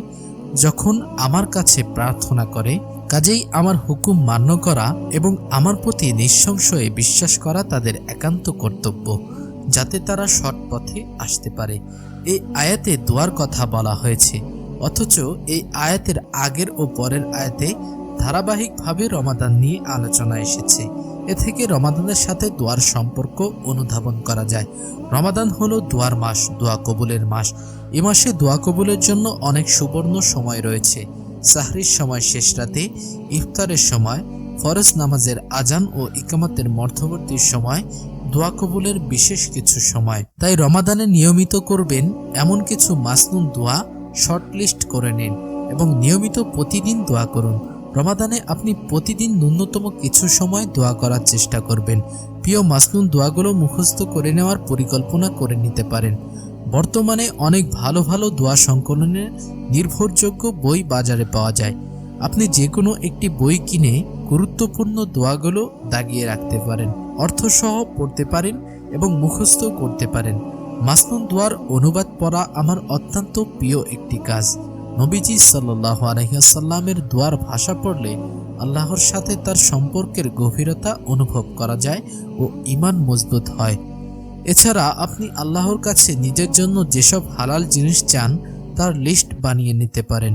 প্রিয়জনদের জন্য যা যা দোয়া করবেন তাও লিখে নেবেন। আমরা যখন দোয়ার জন্য হাত উঠাই তখন মাঝপথে এসে খেই হারিয়ে ফেলি। অনেক কিছু চাওয়ার বাকি থাকে, কিন্তু কি দোয়া করব তৎক্ষণাৎ মাথায় আসে না। একবার ইতিকাফরত অবস্থায় দেখলাম মসজিদে একজন মুসল্লি এসে দীর্ঘ সময় দোয়া করছেন। এটি ছিল ওনার নিয়মিত আমল, অথচ আমি অল্প সময়েও দোয়া করতে পারি না। এ সমস্যা থেকে উত্তরণের জন্য আমি কি দোয়া করব তা মোবাইলের নোটপ্যাডে লিখে রাখা শুরু করলাম। আর অবাক হয়ে লক্ষ্য করলাম যে দোয়াতে আমার অনেক জিনিস মনে হচ্ছে যা আমি এর আগে হয়তো ভুলে যেতাম। দোয়ার পরে রমজান মাসে যে বিষয়ের লক্ষ্য নির্ধারণ করা জরুরি তা হচ্ছে জিকির। জিকির বা আল্লাহর স্মরণ হলো আত্মিক শক্তির এক বিরাট উৎস। এটি যে কোনো রূপে হতে পারে। আল্লাহর প্রশংসা করা, তার পবিত্রতা বর্ণনা করা, কোনো কাজ শুরুর আগে তার নামে সাহায্য চাওয়া ইত্যাদি। অনেক ধরনের জিকির রয়েছে। সকাল সন্ধ্যার জিকির, ঘুমানোর আগের জিকির, ঘুম থেকে ওঠার পরের জিকির, ইস্তেগফার, তাসবিহ ইত্যাদি। রমাদানে আপনার জবানকে সর্বদা জিকিরের মাধ্যমে সিক্ত রাখুন। যখন জ্যামে আটকে বসে থাকবেন তখন জিকির করতে থাকুন। কাজের ফাঁকে হালকা সময় বের করতে পারলে তখন জিকির করুন। এভাবে সময় পেলেই জিকির করুন। বিশেষ করে যারা অনেক ব্যস্ত শিডিউলে থাকেন তারা যদি জিকিরের অভ্যাস রপ্ত করে নিতে পারেন তাহলে রমাদানে কত বেশি সওয়াব হাসিল করে নেবেন তা কল্পনাও করতে পারবেন না। জিকিরের সময় শুধু জবানে নয়, অন্তরে ও চিন্তায়ও জিকির জারি রাখবেন। জিকিরের শব্দগুলো মন থেকে বলার চেষ্টা করবেন। কি কি জিকির করবেন ও কোন জিকিরের কি ফজিলত তা জানতে নির্ভরযোগ্য গ্রন্থগুলো পড়ুন। এরপর হচ্ছে তাফাক্কুর। তাফাক্কুর হচ্ছে চিন্তা ভাবনা করা, উপলব্ধি করা, আল্লাহর বরত্ব, কুদরত ও সৃষ্টির রূপ বৈচিত্র্য নিয়ে চিন্তা করা, স্রষ্টার সুনিপুণ ক্ষমতার কথা চিন্তা করা হচ্ছে তাফাক্কুর। রমাদানে ইতেকাফের সময় যদি আপনি বেশি বেশি তাফাক্কুর করতে পারেন, তাহলে তা হবে এক ঢিলে দুই পাখি শিকার করার চেয়েও বেশি অসাধারণ ব্যাপার। এরপর হচ্ছে দাওয়া ইলাল্লাহ। রমাদান মাস হচ্ছে ইসলামের সৌন্দর্য অমুসলিমদের কাছে প্রচার করার ও ইসলামের দাওয়াত দেওয়ার এক সুবর্ণ সুযোগ। কারণ এ মাসে অমুসলিমরা ইসলামের অপরিসীম সামাজিক ও আধ্যাত্মিক শক্তি প্রত্যক্ষ করতে পারে। বিশেষত যারা অমুসলিম দেশে বসবাস করেন, তারা রমাদান মাসকে দাওয়ার কাজে ভালোভাবে ব্যবহার করতে পারেন। সামাজিক লক্ষ্য। সন্দেহাতীতভাবে রমাদান হচ্ছে অসাধারণ এক সামাজিক অভিজ্ঞতা। জামাতবদ্ধ হয়ে মসজিদে নামাজ পড়া, তারাবি পড়া, একসাথে ইফতার করা, মুসলিমদের সামাজিক ভ্রাতৃত্ববোধ এ মাসে যেন তুঙ্গে থাকে। এ মাসে আপনিও আশেপাশের মুসলিমদের সাথে নিজের সামাজিক বন্ধন সুদৃঢ় করতে চেষ্টা করুন। পাশাপাশি পরিবারের সবাইকে নিয়ে একসাথে ইফতার করতে বসুন। শারীরিক লক্ষ্য। হাইড্রেশন। রমাদান মাস যদি গ্রীষ্মকালে হয়, তবে সবচেয়ে বড় চ্যালেঞ্জ হচ্ছে শরীরে পানির চাহিদা পূরণ করা। যেহেতু দিন অনেক লম্বা হয়, তা শরীরে পানি শূন্যতা অনুভূত হওয়া খুবই স্বাভাবিক। উপরন্তু ইফতারের পর থেকে সাহরি পর্যন্ত সময় খুব বেশি নয়।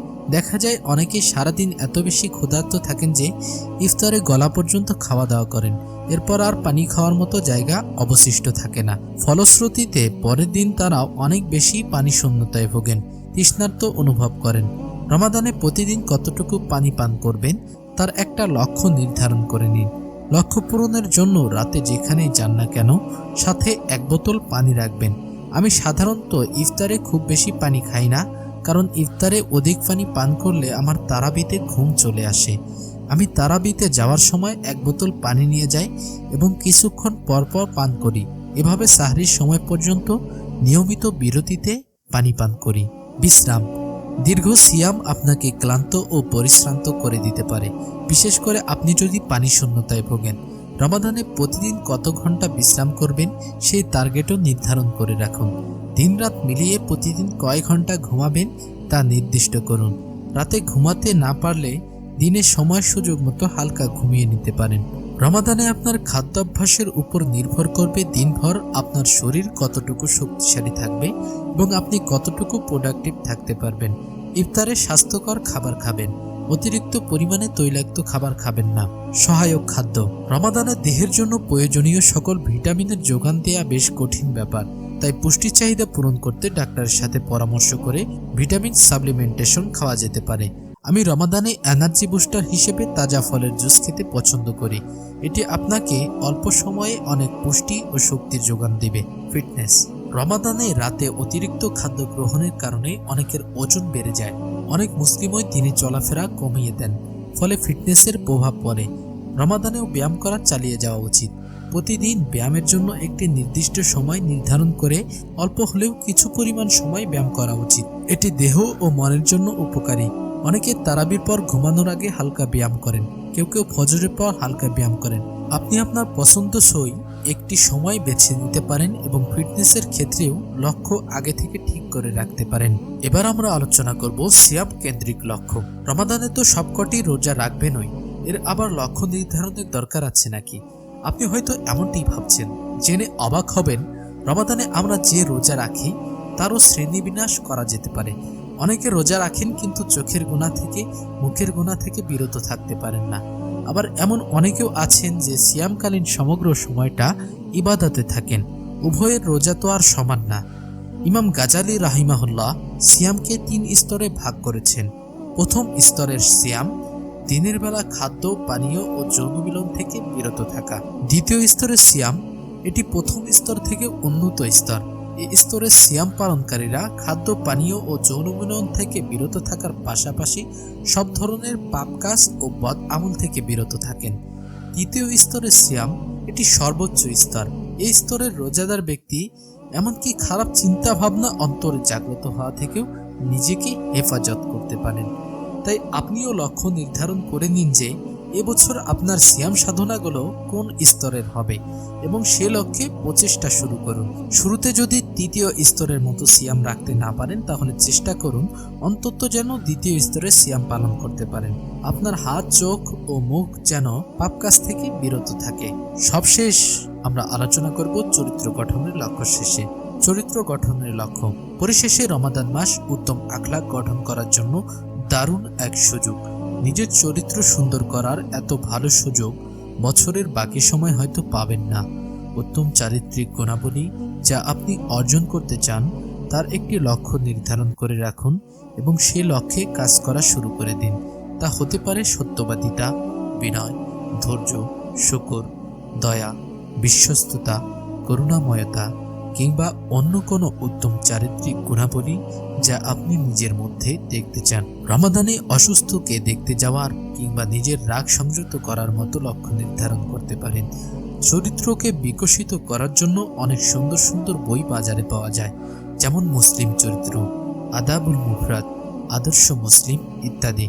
এছাড়া নবীজির চারিত্রিক গুণাবলী নিয়ে রচিত বই পড়তে পারেন, যেমন মুহাম্মদ সাল্লাল্লাহু আলাইহি ওয়াসাল্লাম ব্যক্তি ও নবী যেমন ছিলেন তিনি, শামাইলে তিরমিজি ইত্যাদি। তবে চরিত্র গঠনের সবচেয়ে উত্তম উপায় হলো চরিত্রবান বন্ধুদের সান্নিধ্যে থাকা ও হকপন্থী কোনো উস্তাদের শরণাপন্ন হয়ে সেখান থেকে আদব শেখা। আদব শেখার ব্যাপারটাকে আমরা জেনারেল লাইনের যারা ইসলাম পালন করি তারা খুব একটা গুরুত্ব দেয় না, অথচ এটি খুবই গুরুত্বপূর্ণ। এছাড়াও আপনি রমাদানে আমাদের চ্যানেলের ভিডিওগুলো নিয়মিত দেখতে পারেন। আমাদের চ্যানেলে যে অডিও বুকগুলো আছে এগুলো আপনি নিয়মিত শুনতে পারেন। আসসালামু আলাইকুম রহমতুল্লাহ। আজকের ভিডিওতে আমরা আলোচনা করব একটি সফল রমাদান পরিকল্পনা নিয়ে। রমাদানের জন্য পরিকল্পনা করা, ব্যক্তিগত লক্ষ্য নির্ধারণ করা এবং এতে সফল হওয়া চারটিখানি কথা নয়। রমাদানে আপনার লক্ষ্যগুলো হতে হবে সুবিন্যস্ত ও স্পষ্ট, আর তাহলেই আপনার সফল হওয়ার সম্ভাবনা বেড়ে যাবে। সুবিন্যস্ত লক্ষ্য নির্ধারণ করতে হলে আপনাকে নিচের মূলনীতিগুলো অনুসরণ করে নিজের লক্ষ্যগুলোকে পুনর্বিবেচনা করে নিতে হবে। ইতিবাচক লক্ষ্য। অনেক লোকের ইচ্ছা থাকে যে রমাদানে নিজের কোনো নেতিবাচক অভ্যাস বা জীবন থেকে নেতিবাচক কিছু ঝেড়ে ফেলার। এটি হতে পারে সিগারেট খাওয়া ছেড়ে দেওয়ার লক্ষ্য কিংবা খাদ্যাভ্যাস পরিবর্তনের লক্ষ্য। কিন্তু আমি আপনাকে ভিন্ন কথা বলবো। রমাদানে কোনো অভ্যাস ত্যাগ করার বা পরিবর্তন করার লক্ষ্যের চেয়ে আমাদের বেশি জোর দেওয়া উচিত নতুন অভ্যাস গঠন করার লক্ষ্যের প্রতি। আপনার মন সেই দিকেই আকৃষ্ট হবে যা নিয়ে আপনি চিন্তা করছেন। তাই যখন আপনার লক্ষ্যের কথা আপনি নেতিবাচক ভঙ্গিতে লিখবেন তখন আপনার মন তা করার প্রতি বেশি আগ্রহী হয়ে যাবে। সুতরাং লিখবেন না রমাদানে আমার ওজন 20 কেজি কমাতে হবে, বরং লিখুন রমাদানের শেষে আমার ওজন 70 কেজিতে নিয়ে আসতে হবে। একইভাবে আপনি যদি লিখেন এই রমাদানে কোরআন খতম দিতে ব্যর্থ হলে চলবে না, তাহলে তা আপনার মনে নেতিবাচক প্রভাব ফেলবে। বরং লিখুন এই রমাদানে কোরআন খতম করতে হবে। প্রাসঙ্গিক লক্ষ্য। রমাদান নিয়ে আমাদের লক্ষ্য হতে হবে প্রাসঙ্গিক। রমাদান আসলে আলিমরাও তাদের ফিক হাদিসের কিতাবাদি ঘুচিয়ে কোরআন পড়তে মনোনিবেশ করতেন। আপনার রমাদানের লক্ষ্য এমন কিছু হবে যা রমাদান মাসের সাথে প্রাসঙ্গিক হয়। আরেকটি ব্যাপার হচ্ছে স্বপ্রণোদিত হয়ে লক্ষ্য নির্ধারণ করবেন। কারো কথায় আকৃষ্ট না হয়ে নিজের তাড়না থেকে লক্ষ্য নির্ধারণ করলে তাতে সফল হওয়ার সম্ভাবনা অনেক বেশি থাকবে। নিজেকে ছাড়িয়ে যাওয়ার টার্গেট রাখুন। আমরা সাধারণত এমন সব লক্ষ্য নির্ধারণ করি যা আমাদের পক্ষে পূরণ করা সহজেই সম্ভব, তবে রমাদানে এমন করবেন না। একটু কঠিন লক্ষ্য নির্ধারণ করুন যা দেখে আপনি একটু হলেও নার্ভাস হবেন। জীবনে আগে কখনো রমাদানের প্রতি রাতে তাহাজ্জুদ পড়েননি, প্রতিদিন ঈশার নামাজের পর সম্পূর্ণ তারাবির নামাজ পড়েননি, আগে কখনোই ইতিকাফ করেননি, তাহলে এখনই সময়। রমাদানে আপনার জন্য এই কাজগুলো করা সহজ, কারণ শয়তান শেকলবদ্ধ থাকে, চারিদিকে প্রবাহমান থাকে রমাদানের সুশীতল বাতাস। তাছাড়া আমলের ফজিলত তো অনেক বেশি। নবীজি সাল্লাল্লাহু আলাইহি ওয়াসাল্লাম রমাদানের শেষ দশকে নিজের কোমরবন্ধ শক্ত করে বেঁধে নিতেন এবং রমাদানের আগের 20 দিন যে পরিমাণ ইবাদত করতেন, শেষ 10 দিন তার পরিমাণ আরও বাড়িয়ে দিতেন। আমাদেরও এভাবে নিজেকে ছাড়িয়ে যাওয়ার টার্গেট রাখতে হবে। সংখ্যাবাচক লক্ষ্য। মনে করুন রমাদানে আপনি একবার সম্পূর্ণ কোরআন তিলাওয়াত করার লক্ষ্য স্থির করলেন। তাহলে প্রতিদিন 1 জুজ অর্থাৎ প্রায় 20 পাতা তিলাওয়াত করতে হবে। তাহলে আপনি দিনে 10 পাতা আর রাতে 10 পাতা তিলাওয়াত করার লক্ষ্য নির্ধারণ করতে পারেন, অথবা প্রত্যেক ফরজ নামাজের পর 4 পাতা করে পড়তে পারেন। এভাবে সংখ্যাবাচক লক্ষ্য নির্ধারণ করলে তা পূরণ করা সহজতর হবে। রমাদানে আপনার লক্ষ্য অনুযায়ী কতটুকু পূরণ করতে পারছেন তা প্রতিদিন হিসাব নিতে হবে, আত্মপর্যালোচনা করতে হবে। তাহলে আপনি সহজেই বুঝতে পারবেন কোথায় সমস্যা হচ্ছে এবং কোথায় আরও বেশি চেষ্টা চালাতে হবে। ইসলামী পরিভাষায় আত্মপর্যালোচনা করাকে মুহাসাবা বলে। হাসান রহিমাহুল্লাহ বলেন, মুমিন তার নিজের অভিভাবক, সে নিজেই নিজের হিসাব গ্রহণ করে। যারা দুনিয়াতে মুহাসাবা করেছে, আপন কৃতকর্মের হিসাব নিয়েছে, কিয়ামতের দিন তাদের হিসাব সহজ হবে। আর যারা মুহাসাবা সারা জীবনযাপন করেছে, তাদের হিসাব কঠিন হবে। নির্দিষ্ট লক্ষ্য। আরেকটি গুরুত্বপূর্ণ ব্যাপার হলো লক্ষ্য নির্দিষ্ট হওয়া। যেমন আপনি রমাদানে আপনার চরিত্র সুন্দর করতে চান, তা কিভাবে করবেন, কার সাথে করবেন, চরিত্রের কোন কোন দিকগুলো সুন্দর করবেন, কোন কোন দুর্বলতা কাটিয়ে উঠবেন, এ ধরনের লক্ষ্য নির্দিষ্ট রাখতে হবে। এজেন্ডা। আপনি চাইলেই রমাদানে 100টি লক্ষ্য রাখতে পারেন, কিন্তু আপনার হাতে পর্যাপ্ত সময় না থাকলে তো আপনি তা পূরণ করতে পারবেন না। তাই এদিকেও খেয়াল রাখতে হবে। আপনি প্রতিদিন 20 পাতা কোরআন পড়বেন, ভালো কথা। এখন আপনি হিসাব করুন 1 পাতা তিলাওয়াত করতে আপনার কত সময় লাগে। এভাবে পরিকল্পনা করে নিতে হবে যে প্রতিদিন আপনার তিলাওয়াতে কত সময় দিতে হবে। লক্ষ্যগুলো সব লিখে রাখুন। উপরে আপনার সংক্ষিপ্ত দিক নির্দেশনা দেওয়ার চেষ্টা করেছি। এখন আপনি 30 মিনিট সময় ব্যয় করে এই রমাদানে আপনার নিজের জন্য 15টি লক্ষ্য নির্ধারণ করে তা লিখে রাখুন। তারপর কিভাবে আপনি এই লক্ষ্যগুলো পূরণ করবেন তা নিয়ে চিন্তা ফিকির করুন। ব্যক্তিসত্তা। লক্ষ্য সম্পর্কে লেখার সময় নিজের ব্যক্তিসত্তাকে উদ্দেশ্য করে লিখবেন। সম্পূর্ণ বাক্যে নিজের লক্ষ্য লিখবেন এবং সরাসরি নিজেকে উদ্দেশ্য করে লিখবেন। যেমন প্রতিদিন 45 মিনিট কোরআন পড়া না লিখে লিখবেন, আমি প্রতিদিন 45 মিনিট কোরআন পড়ব। বর্তমানকাল। এটি হচ্ছে আরেকটি দারুণ কৌশল। লক্ষ্যগুলো ভবিষ্যৎকালে না লিখে বর্তমানকালে লিখুন। লক্ষ্য সম্পর্কে লেখার সময় ভাবুন, যদি সেই লক্ষ্য পূর্ণ হয়ে যেত তাহলে আপনি কি লিখতেন এবং সেই কথাই লক্ষ্যের জায়গায় লিখে ফেলুন। যেমন এই রমাদানে 10টি সূরা মুখস্থ করব, না লিখে আপনি লিখুন আলহামদুলিল্লাহ, আল্লাহর অশেষ রহমতে। যেমন এই রমাদানে 10টি সূরা মুখস্থ করব, না লিখে আপনি লিখুন আলহামদুলিল্লাহ, আল্লাহর অশেষ রহমতে এই রমাদান শেষে আমি 10টি সূরা মুখস্থ করে ফেলেছি। এভাবে লিখলে যতবারই আপনি আপনার লক্ষ্যগুলো পড়বেন, ততবার আপনি অনুভব করবেন যে এই লক্ষ্য পূরণ করতে পারলে আপনার কত ভালো হবে। নিঃসন্দেহে এই কৌশল আপনাকে লক্ষ্য পূরণে অনুপ্রাণিত করবে। মনোছবি। আমাদের মন লেখার শব্দ দেখে না, বরং ছবি দেখে। তাই মনের চোখ দিয়ে আপনার লক্ষ্য পূরণের মুহূর্তটি কল্পনা করুন। এটিও আপনাকে লক্ষ্য পূরণে প্রেরণা যোগাবে ইনশাআল্লাহ। সফলতার পঞ্চতত্ত্ব। আপনি পারবেন রমাদানে আপনার নির্ধারণ করা লক্ষ্যগুলো পূরণ করার মাধ্যমে আপনার রমাদানকে সফল ও প্রোডাক্টিভ করে তুলতে। নিচে 5টি ব্যবহারিক পরামর্শ দেওয়া হলো, যা মেনে চললে আশা করা যায় আপনি আপনার রমাদানের লক্ষ্যগুলো পূরণে সচেষ্ট হবেন। 1. আল্লাহর কাছে চাওয়া। আল্লাহর ইচ্ছা ও সাহায্য ছাড়া কেউ সফল হতে পারে না। তাই সর্বপ্রথমে আপনাকে আল্লাহর কাছে সফলতার জন্য দোয়া করতে হবে। রমাদানে যে আমল করবেন তার নিয়ত শুধুমাত্র আল্লাহর জন্যই করতে হবে। আল্লাহর কাছে লক্ষ্য পূরণের ব্যাপারে সাহায্য চাইতে হবে। প্রথমে এটি স্বীকার করে নিন যে আপনি যতই চেষ্টা তদবির ও পরিকল্পনা করুন না কেন, আল্লাহর সাহায্য বিনা আপনি সফল হতে পারবেন না। অতঃপর আল্লাহর কাছে 2 হাত তুলে প্রাণ ভরে সফলতার জন্য ও বরকতের জন্য দোয়া করুন। 2. আগে ভাগে শুরু করুন। রমাদানের জন্য অপেক্ষা না করে রমাদানের আগে থেকেই কাজ শুরু করুন। আপনি আল্লাহর কাছে সফলতার জন্য প্রার্থনা করেছেন, এখন আপনার অলসতা ছাড়া আর কোনো কারণে আপনার আটকানোর কথা নয়। তাই রমাদানের কিছু আগে থেকেই আপনার লক্ষ্য পূরণের কাজে লেগে যান, তাহলে রমাদানের শুরুতে আপনি পূর্ণ উদ্যমে আমল করতে পারবেন। অন্যথায় প্রথম কিছুদিন তো নতুন রুটিনে নিজেকে মানিয়ে নিতেই চলে যাবে। সহিহ বুখারীর হাদিসে এসেছে, আল্লাহর কাছে সবচাইতে পছন্দনীয় আমল তাই যা আমলকারী নিয়মিত করে থাকে। সুতরাং ছোট ও ধারাবাহিক আমল দিয়ে আপনার রমাদান যাত্রা শুরু করুন। 3. রিভিউ। ডায়েরিতে বা কম্পিউটারে মাইক্রোসফট এক্সেল ও একটি স্প্রেডশিট বানিয়ে নিন। সেখানে শখ আকারে রমাদানের প্রতিদিনের করণীয় আমলগুলো লিখে চেক লিস্টের মতো বানান। এভাবে করলে আপনি প্রতিদিন নির্দিষ্ট সময় দোয়া করেছেন কিনা, আজানের জবাব কয়বার দিয়েছেন, মিসওয়াক কয়বার করেছেন, এসব জিনিস হিসাব করতে পারবেন সহজে। প্রতি সপ্তাহে নিজের আমলের হিসাব নেবেন এবং উন্নতির চেষ্টা করবেন। 4.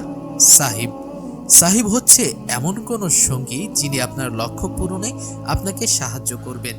তিনি হতে পারেন আপনার কোনো দিনী ভাই, প্রিয় কোনো শায়েখ বা আপনার স্ত্রী। আপনারা উভয়ের লক্ষ্য সম্পর্কে জানবেন এবং প্রতিদিন একজন আরেকজনের আমলের রিপোর্ট নেবেন। যখন দুনিয়াবি বন্ধুরা আড্ডা মাস্তি করতে রমাদানে সাক্ষাৎ করে, আপনারা একে অপরের রমাদানকে প্রোডাক্টিভ করার জন্য সাক্ষাৎ করবেন ও একে অপরকে প্রেরণা যোগাবেন। এটাই তো দিনদার বন্ধুদের কাজ। খেয়াল রাখবেন এই কাজে যেন রিয়া বা আমলের নিয়তে সমস্যা না আসে। কাজেই কারো আমল ভালো হলে তার সামনে মোটেও প্রশংসা করা যাবে না। 5. স্বাক্ষর। রমাদানের লক্ষ্যগুলো একটি কাগজে লিখে তারপর কাগজে একটি সাধারণ বিবৃতি লিখুন। এই লক্ষ্যগুলো পূরণ করার ব্যাপারে আপনি আপনার সাধ্যমতো চেষ্টা করবেন। 5. স্বাক্ষর। রমাদানের লক্ষ্যগুলো একটি কাগজে লিখে তারপর কাগজে একটি সাধারণ বিবৃতি লিখুন। এই লক্ষ্যগুলো পূরণ করার ব্যাপারে আপনি আপনার সাধ্যমতো চেষ্টা করবেন, তাও কাগজে লিখে রাখুন। অতঃপর কাগজটিতে স্বাক্ষর করুন। এ কাজের একটি জাদুকরী প্রভাব আছে। এর ফলে আপনার পরিকল্পনাকে কাজে রূপান্তরিত করার জন্য আপনার মনই আপনাকে তাড়না দিবে। তাছাড়া এই লক্ষ্যগুলো পূরণ করার আগেই যদি রমাদানে আপনার মৃত্যু হয়ে যায়, তবুও নিয়তের বদৌলতে আপনি পূর্ণ সওয়াব পাবেন ইনশাআল্লাহ। কারণ আপনি আপনার রমাদানকে প্রোডাক্টিভ করার জন্য একটি বাস্তবসম্মত লক্ষ্য নির্ধারণ করেছেন, সে মতে পরিকল্পনা করেছেন এবং সে লক্ষ্যে কাজ করা শুরু করে দিয়েছিলেন। আর এসবই প্রমাণ করে যে আপনি আপনার নিয়তের ব্যাপারে আন্তরিক ছিলেন। সকল আমলের তাওফিক দাতা তো কেবল আল্লাহই। সার কথা, আপনার রমাদান পরিকল্পনা সফল করতে হলে কি করতে হবে এখন আপনি জানুন। এক নজরে মূল বক্তব্যগুলোতে আবার চোখ বোলান।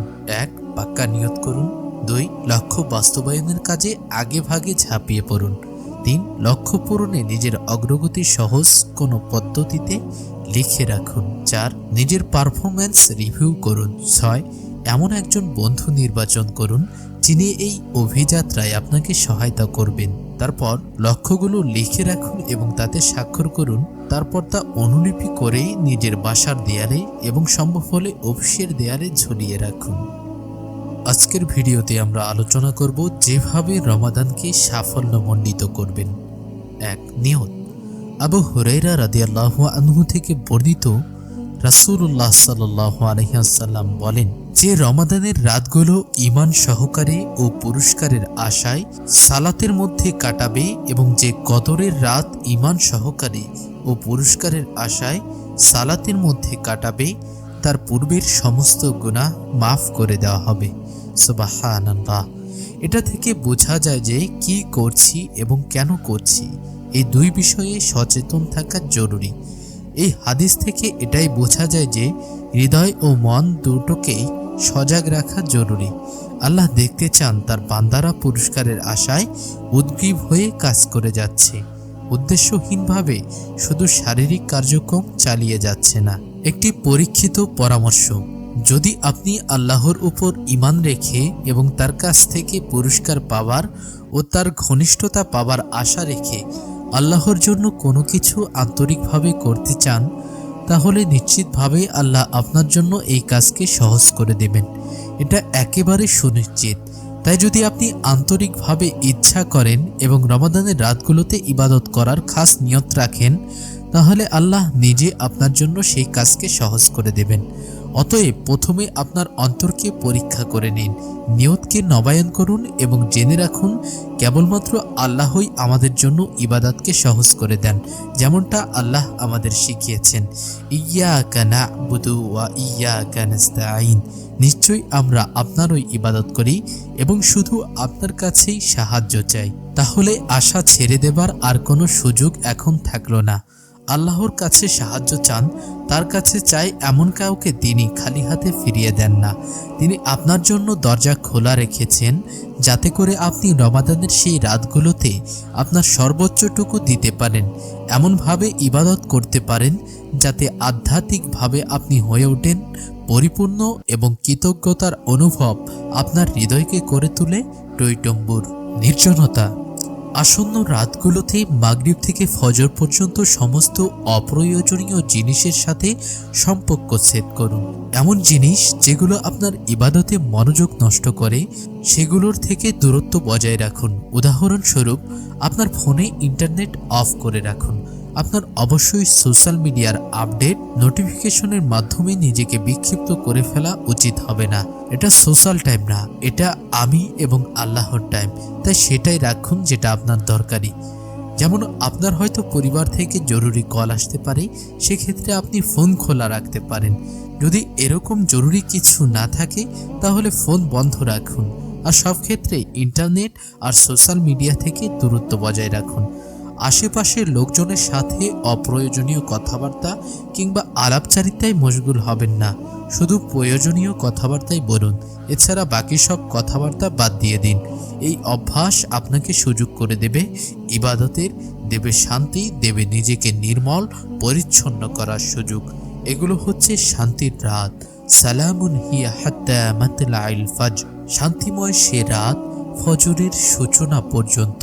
সুতরাং আপনার সর্বোচ্চটুকু দিয়ে নিজের জন্য একটা নির্জন শান্তির পরিবেশ তৈরি করে নিন। যখন আপনার নিজের জন্য আপনার কাছে বেশি সময় থাকবে, তখনই কেবল আপনি সেই সময়টাকে সবচেয়ে গুরুত্বপূর্ণ কাজ দিয়ে ভরপুর করে তুলতে পারবেন। আর এই গুরুত্বপূর্ণ কাজের কথাটি আসছে আমাদের নেক্সট পয়েন্টে, কোরআনের সাথে বন্ধুত্ব। এই সময়টা হচ্ছে কোরআনের সময়, এই মাসটা হচ্ছে কোরআনের মাস, এই রাতগুলো হচ্ছে কোরআনের রাত। এই সময় যদি কোনো কিছু নিয়ে ব্যস্ত থাকতেই হয় তো সে জিনিসটা হচ্ছে কোরআন। ইন্না আনজালনাহু ফি লাইলাতুল কদর। নিশ্চয়ই আমরা এই কোরআনকে প্রেরণ করেছি লাইলাতুল কদরে। কিন্তু এখানে কয়েকটা জিনিস মনে করিয়ে দেওয়া দরকার। কোরআন আপনাকে সেটাই দেবে যেটা আপনি তার কাছ থেকে নিতে চাইবেন। যদি আপনি হিদায়াতের জন্য এটা পড়তে চান, তবে এখান থেকে আপনি হিদায়াতই পাবেন। যদি আপনি স্বস্তি, সুস্থতা আর আলো পাওয়ার জন্য এই কিতাব তিলাওয়াত করতে চান, তবে এখান থেকে আপনি আপনার স্বস্তি, সুস্থতা আর আলো পেয়ে যাবেন। যদি আপনি এটা আল্লাহর ঘনিষ্ঠতা লাভের জন্য পড়ে থাকেন, তবে নিজেকে তার আরও কাছে বলে অনুভব করবেন আপনি। যদি আপনি উদ্দেশ্যহীনভাবে পড়ে থাকেন, তবে সওয়াব পাবেন। সওয়াব অর্জনে সমস্যার কিছু নেই, কিন্তু এভাবে পড়লে কোনো অর্থবহ উপলব্ধি কিংবা নিজেকে বদলে দেবার মতো অভিজ্ঞতা অর্জনের বদলে আপনি কেবল সওয়াবটুকুই পাবেন। এখানে মূল কথা হলো কৃতজ্ঞতার সাথে কোরআনকে বিনম্র হয়ে বহন করা এবং এটা মাথায় রাখা যে এই কিতাবই হচ্ছে সমস্ত খায়ের তথা কল্যাণের মোড়। আল্লাহ যেন এই কিতাবের মাধ্যমে আপনাকে হিদায়াতের পথে চালিত করেন। তিনি হচ্ছেন শ্রেষ্ঠতম শিক্ষক, দ্য বেস্ট টিচার। আর রহমান আল্লামান কোরআন, পরম করুণাময়, যিনি শিখিয়েছেন তোমাদেরকে কোরআন। ভয় নিয়ে কোরআনের কাছে যাবেন না। আল্লাহ তার নিজের জন্য নাম হিসেবে বেছে নিয়েছেন আর রহমান এবং আর রহিম। এই দুটো নাম দিয়ে তিনি কোরআনকে আমাদেরকে শিক্ষাদান শুরু করেছেন। যখন কোরআন পড়তে শুরু করবেন, তখন মনে রাখবেন যে আপনি আল্লাহর বিশেষ রহমতের নিকটবর্তী হয়েছেন। এই কিতাব হচ্ছে রহমত, হিদায়াত আর সম্মানের, এবং এগুলো তারাই অর্জন করতে পারে যারা এগুলোকে গ্রহণ করে নেয়। সাত আসমানের উপর থেকে যে উপহার আপনার কাছে পাঠানো হয়েছে সেটাকে শক্ত করে আঁকড়ে ধরে রাখুন। এই উপহার আল্লাহ পাঠিয়েছেন সেই রাতগুলোর মধ্য থেকে একটি রাতে, যে রাতের সাক্ষী হচ্ছি এখন আমরা। যখন আপনি আল্লাহর কিতাব নিয়ে বসবেন বিনম্রতা আর কৃতজ্ঞতার সাথে, তখন আল্লাহ আপনার জন্য এই কিতাব অনুধাবনের দ্বার খুলে দিবেন।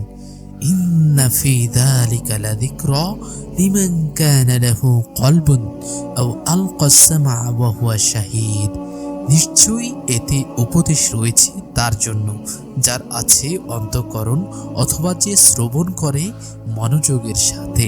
কোরআন আপনার জীবনকে পাল্টে দিতে পারে। আপনার জীবনকে বদলে ফেলার এই প্রক্রিয়া আপনি রমাদান থেকে শুরু করে দিতে পারেন, যা কিনা পুরো বছর জুড়ে আপনার সাথে থাকবে। সবচেয়ে গুরুত্বপূর্ণ ব্যাপার হচ্ছে এটাই যে আপনি যখন কোরআন পড়তে শুরু করবেন তখন আপনার থাকতে হবে সঠিক মনোভাব আর বিশুদ্ধ ও আন্তরিক একটি অন্তর। আপনি সালাতে দাঁড়িয়ে কোরআনের আয়াত পড়তে পারেন, আপনি বসে বসে মুসহাফ দেখেও তিলাওয়াত করতে পারেন। যেভাবেই পড়েন না কেন অবশ্যই সেটা হতে হবে মনোযোগের সাথে। যদি আপনি চান যে অর্থ বা তাফসিরের কিতাব নিয়েও বসতে পারেন, মনে রাখবেন এখানে সবচেয়ে জরুরি বিষয়টা হচ্ছে নিজের সর্বোচ্চটুকু দিয়ে প্রচেষ্টা চালানো। যদি আপনি পুরো রাত কষ্ট করে মাত্র এক পারাও পড়েন অথবা তোতলাতে মাত্র কয়েকটা পৃষ্ঠাও পড়েন, তবুও তা উত্তম। মাতৃভাষা আরবি না হওয়ার কারণে অথবা তিলাওয়াত অনভ্যস্ততার কারণে শুরুতে আপনার একটু কঠিন লাগতে পারে, তিলাওয়াতের গতি মন্থর হতে পারে, কিন্তু এগুলো কোনো ব্যাপার নয়। অন্য কেউ যদি খুব সাবলীলভাবে তিলাওয়াত করে, আপনার চেয়ে বেশি পারা পড়েও ফেলে, তবুও আপনি হবেন এখানে দ্বিগুণ পুরস্কারের অধিকারী। আয়েশা রাদিয়াল্লাহু আনহা বলেন, রাসূলুল্লাহ সাল্লাল্লাহু আলাইহি ওয়াসাল্লাম বলেছেন, যে ব্যক্তি কোরআন তিলাওয়াতে পারঙ্গম সে সম্মানিত হবে এবং তার জন্য সওয়াব লেখা হবে। কিন্তু যে ব্যক্তি কোরআন তিলাওয়াত করতে গিয়ে সমস্যার মুখে পড়ে এবং সর্বোচ্চ চেষ্টা করে সবচেয়ে সুন্দরভাবে পড়তে, তবে তার জন্য লেখা হবে দ্বিগুণ সওয়াব। কোরআন তিলাওয়াতে কোনো লস নেই, এটা হচ্ছে সবচেয়ে বেশি পুরস্কার পাবার মতো একটি আমল। প্রতিটি অক্ষরে অক্ষরে এখানে সওয়াব। সাবলীলভাবে যে পড়বে আর ঠেকে ঠেকে যে পড়বে, দুজনেই অগণিত পুরস্কার পাবে। তিলাওয়াতের জন্য বিশেষ পরামর্শ, তিলাওয়াতের সময় যখন আপনি জান্নাতের আয়াতে পৌঁছাবেন তখন থেমে যাবেন, আল্লাহর কাছে জান্নাত চেয়ে দোয়া করবেন, আল্লাহর কাছে চাইবেন যেন তিনি আপনাকে জান্নাত দান করেন। যখন জাহান্নামের বা এই জীবনে অথবা পরবর্তী জীবনের দুঃখজনক ফলাফল আয়াত সম্পর্কে পড়বেন, তখন থেমে গিয়ে আল্লাহর কাছে এসব থেকে আশ্রয় প্রার্থনা করবেন। যখন দেখবেন আল্লাহ মুমিনদের বিশেষ কোনো গুণের বা গুণাবলীর প্রশংসা করেছেন, তখন তার কাছে সাহায্য কামনা করবেন সেই গুণগুলো নিজের মধ্যে বিকশিত করার জন্য। যখন আপনি আল্লাহর নাম আর তার গুণাবলী উচ্চারণ করবেন, তখন সেগুলো নিয়ে চিন্তা করবেন। একটা নোট তৈরি করে ফেললে খুব ভালো হয়। হয়তো এটা আপনাকে রমাদানের পরেও এই নামগুলোর গভীরতা উন্মোচন করতে মনে করিয়ে দিবে। একটি সহজ কিন্তু বরকতময় দোয়া। আপনি কি আপনার আশেপাশে এমনটা দেখছেন যে লোকেরা দোয়ার লম্বা লিস্ট বানিয়ে নিচ্ছে, আর তাদের দোয়ার কাছে আপনার দোয়াগুলো মনে হচ্ছে তুচ্ছ? আপনার কাছে কি এমনটা মনে হচ্ছে আরবিতে বানিয়ে দোয়া করাটা খুব কঠিন? আপনার তাদের প্রতি কি খুব ঈর্ষা হচ্ছে যারা নিজেরাই দক্ষতার সাথে আরবিতে লম্বা লম্বা দোয়া বানিয়ে নিতে পারে? আপনার কি ভয় হচ্ছে যে হয়তো আপনি আল্লাহর কাছে সবকিছু চাইতে পারছেন না, অথবা এমন কোনো বিষয়ে গুরুত্বপূর্ণ দোয়া করতে ভুলে যাচ্ছেন যেটা আপনার জন্য খুব দরকার? যদি উপরের সমস্যাগুলো আপনার সাথে হয়ে থাকে, তাহলে জেনে রাখুন রাসূলুল্লাহ সাল্লাল্লাহু আলাইহি ওয়াসাল্লাম ছিলেন অসম্ভব প্রতিভাবান, অত্যন্ত দয়ালু এবং আমাদের অবস্থা সম্পর্কে গভীরভাবে অবগত। সেই মানুষটি আমাদেরকে ইতিমধ্যেই এমন একটি দোয়া, সেরা একটি দোয়া শিখিয়ে গেছেন যেটা আমাদের জন্য বয়ে নিয়ে আসবে সর্বোত্তম কল্যাণ, এই জীবনেও ওই জীবনেও। আর এই সেরা দোয়াটা খুবই সোজা, আপনি এটা আরামসে আমল করতে পারবেন এবং সেরা পুরস্কারটাও লুফে নিতে পারবেন। আয়েশা রাদিয়াল্লাহু আনহা বর্ণনা করেন, আমি আল্লাহর রাসূল সাল্লাল্লাহু আলাইহি ওয়াসাল্লামকে জিজ্ঞেস করলাম, ইয়া রাসূলুল্লাহ, আমি যদি জানতে পারি কদরের রাত কোনটা, তবে আমি তখন কি পড়ব? রাসূলুল্লাহ সাল্লাল্লাহু আলাইহি ওয়াসাল্লাম বললেন, বলো আল্লাহুম্মা ইন্নাকা আফুউন তুহিব্বুল আফওয়া ফা'ফু আন্নী, আল্লাহুম্মা ইন্নাকা আফুউন তুহিব্বুল আফওয়া ফা'ফু আন্নী, আল্লাহুম্মা ইন্নাকা আফুউন তুহিব্বুল আফওয়া ফা'ফু আন্নী। হে আল্লাহ, আপনি ক্ষমাশীল, আপনি ক্ষমা করতে ভালোবাসেন, অতএব আমাকে ক্ষমা করে দিন। এই দোয়াটা পাঠে অনেক অনেক বারাকা আছে। প্রথমত এটা হচ্ছে একটা নিদর্শন যে আপনি আল্লাহকে ভালোবাসেন, কারণ আল্লাহ কুরআনে বলেছেন, কুল ইন কুনতুম তুহিব্বুনাল্লাহা ফাত্তাবিউনি ইউহিব্বুকুমুল্লাহু ওয়া ইয়াগফির লাকুম যুনুবাকুম আল্লাহু গফুরুর রহিম। বলুন, ও মুহাম্মদ, যদি তোমরা আল্লাহকে ভালোবাসো তাহলে আমার অনুসরণ করো, আল্লাহ তোমাদেরকে ভালোবাসবেন এবং তোমাদের পাপসমূহ ক্ষমা করে দিবেন। আর আল্লাহ অত্যন্ত ক্ষমাশীল, পরম দয়ালু। রাসূলুল্লাহ সাল্লাল্লাহু আলাইহি সাল্লামের অনুসরণ এবং একটি সুন্নাহকে পুনরুজ্জীবিত করার জন্য আপনি পুরস্কার প্রাপ্ত হবেন। আপনি দোয়া করার সঠিক আদব অনুসরণ করবেন। অনেকেই একেবারে সরাসরি তাদের চাওয়া পাওয়া দিয়ে আল্লাহর কাছে দোয়া করতে শুরু করে, অথচ দোয়া করার সর্বোত্তম উপায় হলো আল্লাহর প্রশংসা করা, নবী সাল্লাল্লাহু আলাইহি সাল্লামের প্রতি সালাত ও সালাম পেশ করা, এরপর নিজের চাহিদা আল্লাহর কাছে তুলে ধরা। এই দোয়া এটাই প্রমাণ করে যে আপনি আল্লাহর রাসূল সাল্লাল্লাহু আলাইহি সাল্লামকে অনুসরণ করছেন, যা কিনা আল্লাহর প্রতি শুকরিয়া আদায়ের একটা রূপ। একই সাথে এটা আপনাকে মনে করিয়ে দেয় আল্লাহর প্রশংসা আদায় করতে এবং তাকে তার পবিত্র নাম ও গুণাবলীর মাধ্যমে ডাকতে। সুতরাং এটা হচ্ছে ইবাদতের একটা অসাধারণ ও সুন্দর রূপ, যেটা একসাথে অনেকগুলো বারাকা এবং পুরস্কারকে একত্রিত করে শুধুমাত্র কিছু সুন্দর শব্দ উচ্চারণের মাধ্যমে।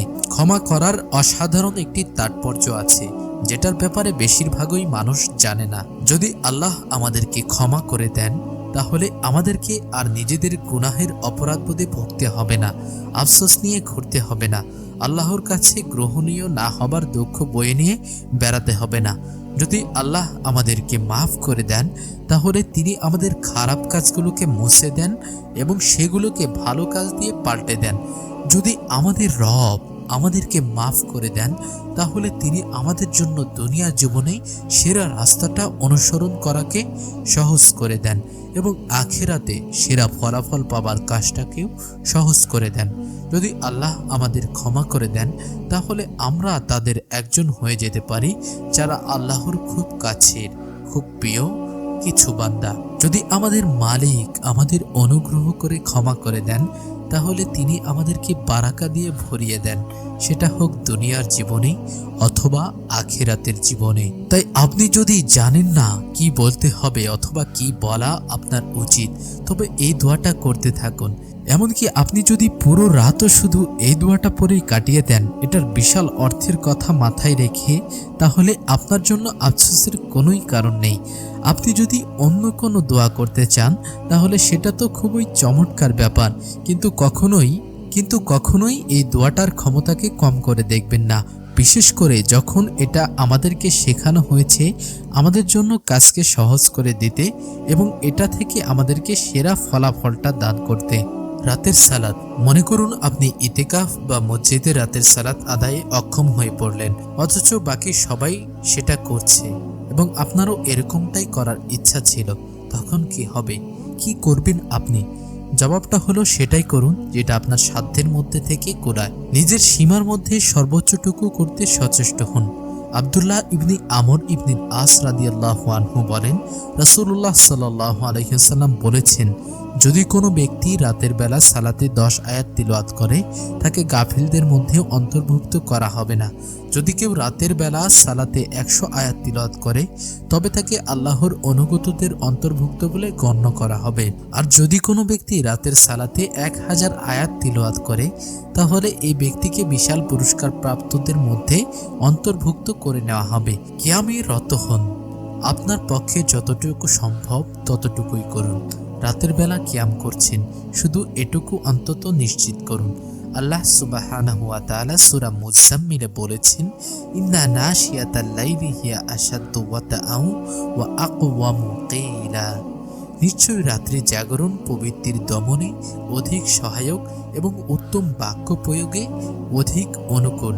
আল্লাহ আজ্জা ওয়া জাল্লা আরো বলেছেন, ইন্না রাব্বাকা ইয়ালামু আন্নাকা তাকুমু আদনা মিন সুলুসাইল লাইলি ওয়া নিসফাহু ওয়া সুলুসাহু ওয়া তাইফাতুম মিনাল্লাযীনা মা'আক ওয়াল্লাহু ইউকদ্দিরুল লাইলা ওয়ান নাহার আলিমা আন লান তুহসুহু ফাতাবা আলাইকুম ফাকরাউ মা তায়াসসারা মিনাল কুরআন আলিমা আন সায়াকুনু মিনকুম মারদা وآخرون يضربون في الأرض يبتغون من فضل الله وآخرون يقاتلون في سبيل الله فاقرؤوا ما تيسر منه وأقيموا الصلاة وآتوا الزكاة وأقرضوا الله قرضا حسنا وما تقدموا لأنفسكم من خير تجدوه عند الله هو خيرا وأعجم أجرا واستغفروا الله إن الله غفور رحيم।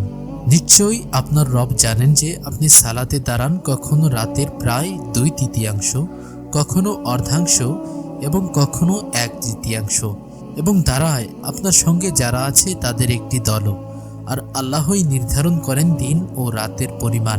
তিনি জানেন যে তোমরা এটা পুরোপুরি পালন করতে পারবে না, তাই আল্লাহ তোমাদের ক্ষমা করলেন। কাজেই কোরআন থেকে যতটুকু সহজ ততটুকু পড়ো। আল্লাহ জানেন যে তোমাদের মধ্যে কেউ কেউ অসুস্থ হয়ে পড়বে, আর কেউ কেউ আল্লাহর অনুগ্রহ সন্ধানে দেশ ভ্রমণ করবে, এবং কেউ কেউ আল্লাহর পথে লড়াইয়ে লিপ্ত হবে। কাজেই তোমরা কোরআন হতে যতটুকু সহজসাধ্য ততটুকু পড়ো, আর তোমরা সালাত কায়েম করো, জাকাত আদায় করো, এবং আল্লাহকে দাও উত্তম ঋণ। তোমরা তোমাদের নিজেদের জন্য ভালো যা কিছু অগ্রিম পাঠাবে তোমরা তা পাবে আল্লাহর কাছে, তা উৎকৃষ্টতর এবং পুরস্কার হিসেবে মহত্তর। আর তোমরা ক্ষমা প্রার্থনা করো আল্লাহর কাছে, নিশ্চয়ই আল্লাহ ক্ষমাশীল পরম দয়ালু। হ্যাঁ, এই রাতগুলো পার করার আদর্শ উপায় হলো কোরআনের সাথে সালাত আদায়ে রাত কাটিয়ে দেওয়া। কিন্তু আপনি এটা করতে পারেন আপনার বাস্তবিক সক্ষমতার মধ্যেই। উপরোক্ত হাদিস থেকে আমরা জেনেছি যে মাত্র 10 আয়াত দিয়েও রাতের সালাত আদায় করা যায়। যদি আপনি আরো বেশি সময় পান তখন আপনি 100 আয়াত পড়তে পারেন। মুখস্থ না থাকলে কোরআন দেখে পড়তে পারেন। আর যদি মনে হয় আপনার হাতে আরো বেশি সময় আছে তখন আপনি 1000 আয়াতও পড়ে ফেলতে পারেন, যেটা সালাতে 2 পারা পড়ার মাধ্যমে সহজেই করা যেতে পারে। আবারও বলি, এটা নির্ভর করে আপনার সক্ষমতার উপরে, কিন্তু নিজেকে সবসময় চাপ দেবেন নিজের সেরাটা ঢেলে দেওয়ার জন্য, এবং কখনো হাল ছেড়ে দেওয়া যাবে না, আশা হারিয়ে ফেলা যাবে না। আল্লাহকে সন্তুষ্ট করার জন্য আমাদের প্রচেষ্টাগুলো দেখতেই আল্লাহ পছন্দ করেন। ওয়াল্লাযীনা জাহাদু ফীনা লানাহদিয়ান্নাহুম সুবুলানা ওয়া ইন্নাল্লাহা লামাআল মুহসিনিন। আর যারা আমাদের পথে সর্বাত্মক প্রচেষ্টা চালায় আমরা তাদেরকে অবশ্যই আমাদের পথসমূহের হিদায়াত দেব, আর নিশ্চয়ই আল্লাহ মুহসিনদের সঙ্গে আছেন। যদি আপনার পক্ষে সম্ভব হয় তাহলে ফজরের আগের মুহূর্তটাকে বা কমপক্ষে এর কিছু অংশ আপনার আর আল্লাহর মধ্যে বিশেষ সম্পর্ক বাড়ানোর জন্য কাজে লাগান। এই সময় যদি পারেন ভিতর আর একেবারে কম করে হলে 2 রাকাত নফল সালাত আদায় করুন, তারপর প্রচুর পরিমাণে ইস্তিগফার করুন। এই সময় এই আমলগুলোর কথা স্বয়ং আল্লাহ নিজে উল্লেখ করেছেন এবং এগুলোর প্রশংসাও করেছেন। যদি আপনার মনে হয় রমাদানে এবং শেষের দিকের রাতগুলোতে ইচ্ছাকৃতভাবে অতিরিক্ত সময় আপনি নষ্ট করে ফেলেছেন, তাহলে আপনি তাওবা করতে পারেন বা সালাতুত তাওবা পড়তে পারেন। যদি সময়ের অপচয়ের কারণে যে জিনিসগুলো আপনি মিস করে ফেলেছেন সেগুলোর ব্যাপারে আপনার আফসোস যদি আন্তরিক হয়ে থাকে এবং সেগুলোর উপর অন্তর দিয়ে তওবা করতে পারেন, তবে আল্লাহ আপনার খারাপ কাজগুলোকে উত্তম কাজ দিয়ে পরিবর্তন করে দেবেন। অতএব আশা থাকছেই সর্বদা আল্লাহর জিকির।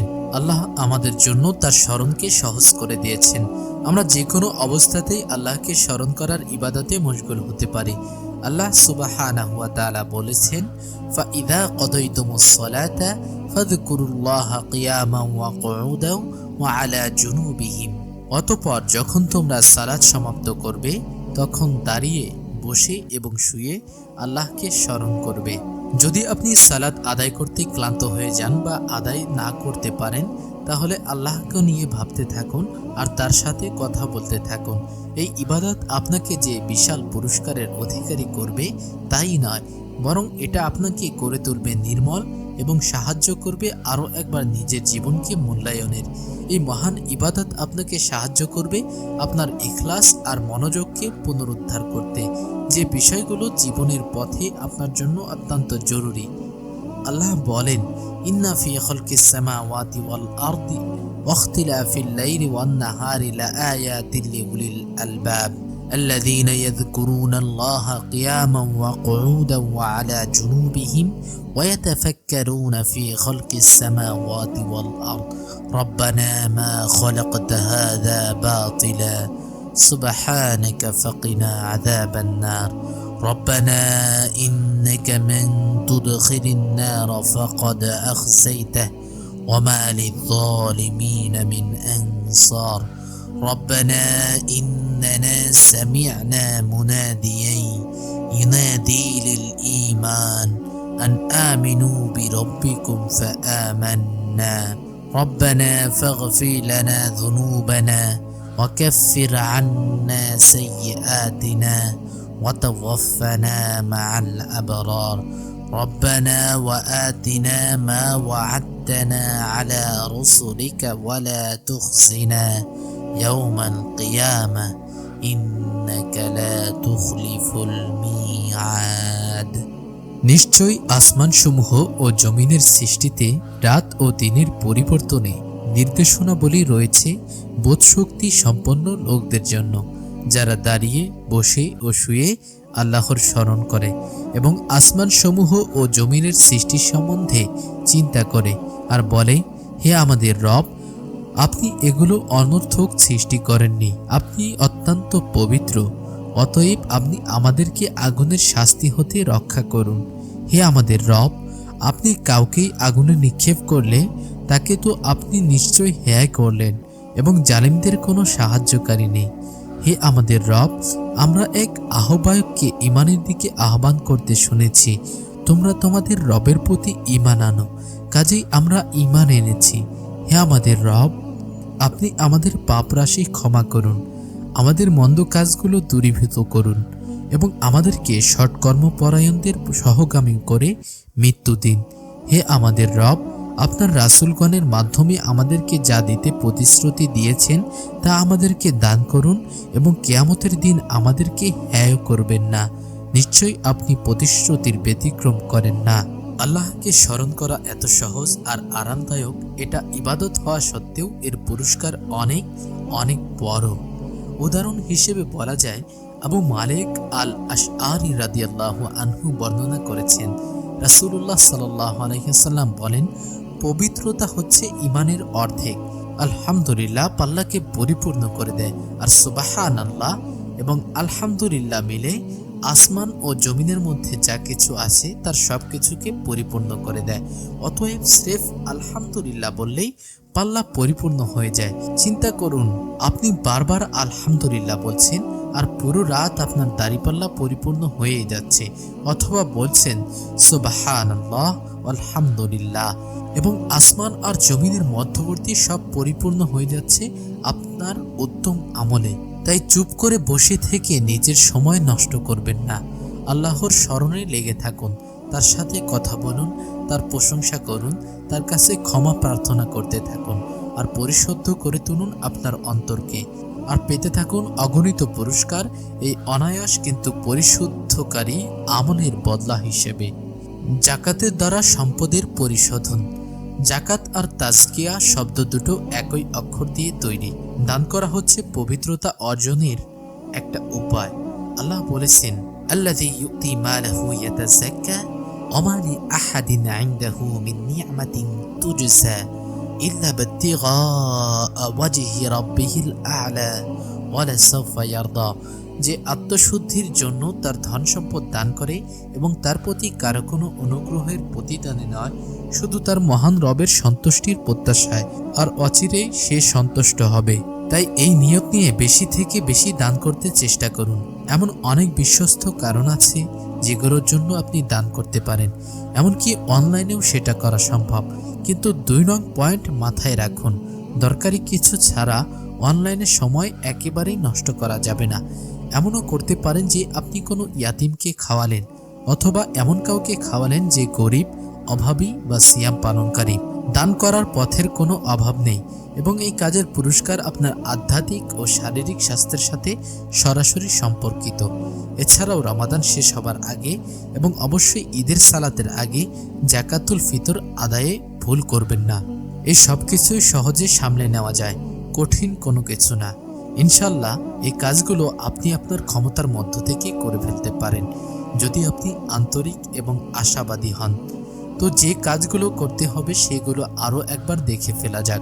পুরস্কার পাবার ব্যাপারে ঈমান ও আশা রাখতে হবে, সমস্ত ঝামেলা বিদায় করে দিতে হবে এবং মাগরিব আর ফজরের মাঝখানের সময়টাকে আমার আর আল্লাহর সময় বানানোর লক্ষ্য নিতে হবে। মনোযোগ ও উন্মুক্ত অন্তর দিয়ে কোরআনের সাথে যুক্ত হতে হবে। এই রাতগুলোর জন্য সেরা এবং সবচেয়ে সহজ দোয়াগুলো তৈরিতে সবচেয়ে বেশি চেষ্টা করুন। সাধ্যের মধ্যে রাতের সালাত আদায় করুন, আল্লাহকে স্মরণ করুন দাঁড়িয়ে, বসে, শুয়ে। পবিত্রতার নিয়তে জাকাত ও সাদাকা করুন। যদি রমাদানে নিজের কাজকর্ম নিয়ে আফসোসে ভুগে থাকেন তবে সালাতুত তাওবা আদায় করুন এবং অবশিষ্ট রাতগুলোতে নিজের সেরাটুকু দেবার ব্যাপারে আপনার নিয়তকে নবায়ন করুন। এমনকি যদি শুধুমাত্র একটি রাতও অবশিষ্ট থাকে তবুও এটা করুন। হতে পারে সেটাই লাইলাতুল কদর, আর আল্লাহ আপনাকে দান করে দিতে পারেন অফুরন্ত পুরস্কার এবং দুনিয়া ও আখেরাতের জীবনের জন্য খুলে দিতে পারেন শ্রেষ্ঠতম সব দরজা। তাই এগিয়ে যান আশাকে সঙ্গী করে। সকালবেলার বরকত হাসিল। দিনের এই সময়ে আপনার দেহে সবচেয়ে বেশি শক্তি থাকবে। ভেবে দেখুন দিনের বেলা করার মতো সবচেয়ে গুরুত্বপূর্ণ আপনার কাছে কোনটা? হতে পারে একটা ইমেল লেখা, স্কুলের কাজ করা, কোরআন তিলাওয়াত করা এবং আরও অনেক কিছুই। যাই হোক না কেন সেগুলো সেরে ফেলুন সকালের শুরুর দিকেই। আপনার অর্জন দেখে তখন আপনি নিজেই অবাক হয়ে যাবেন। কাজে বা স্কুলে যাবার আগে বিশ্রামের জন্য যদি আপনার ঘুমের প্রয়োজন হয় তবে জেগে ওঠার পর একইভাবে আপনি সেই কাজগুলোই আগে শুরু করুন যেগুলো করতে আপনার সবচেয়ে বেশি শক্তির প্রয়োজন। সকালের শুরুর দিকে আপনার শরীরে বেশি শক্তি থাকে এবং তখনই সবকিছু সেরে ফেলা আপনার জন্য বেশি সহজ। ব্যক্তিগত টার্গেট রাখা। অনেকেই এই মাসে কোরআন তিলাওয়াত করার এবং নতুন সূরা শেখার লক্ষ্য নির্ধারণ করতে পারেন। বড় টার্গেট তৈরি করা যায়, কিন্তু প্রায়ই সেসব পূরণ করা হয়ে ওঠে না, কারণ সেগুলো অতি উচ্চাভিলাষী আর বেশি ভারী কাজ। এর চেয়ে ভালো হয় যদি মূল লক্ষ্যকে ভাগ করে বেশ কিছু ছোট লক্ষ্যে পরিণত করা যায়। এতে করে আপনি সেগুলো প্রতিদিন অর্জন করতে পারবেন এবং সেটা আপনার কাছে অতিরিক্ত বলেও মনে হবে না। যেমন ধরুন, আপনি যদি নতুন একটা সূরা মুখস্থ করার চেষ্টা করেন তাহলে নিজেকে বলুন যে আপনি আজকে সূরার 2 লাইন মুখস্থ করতে যাচ্ছেন। এভাবে আপনি লক্ষ্য পূরণে সত্যিকারের প্রেরণা অনুভব করবেন। দৈনন্দিন কাজের পরিকল্পনা আগেই করে রাখা। কিছু মানুষ আছেন যারা কাজের শিডিউল তৈরি করতে ভালোবাসেন, কেননা এটা তাদেরকে পরিকল্পনা মতো কাজ করতে সহায়তা করে। তবে সাওম পালনকালে আপনার শিডিউলটা একটু ঢিলে ঢালা রাখা ভালো, কারণ সিয়াম পালন করে অনেক কাজ করা আপনার পক্ষে সম্ভব হবে না।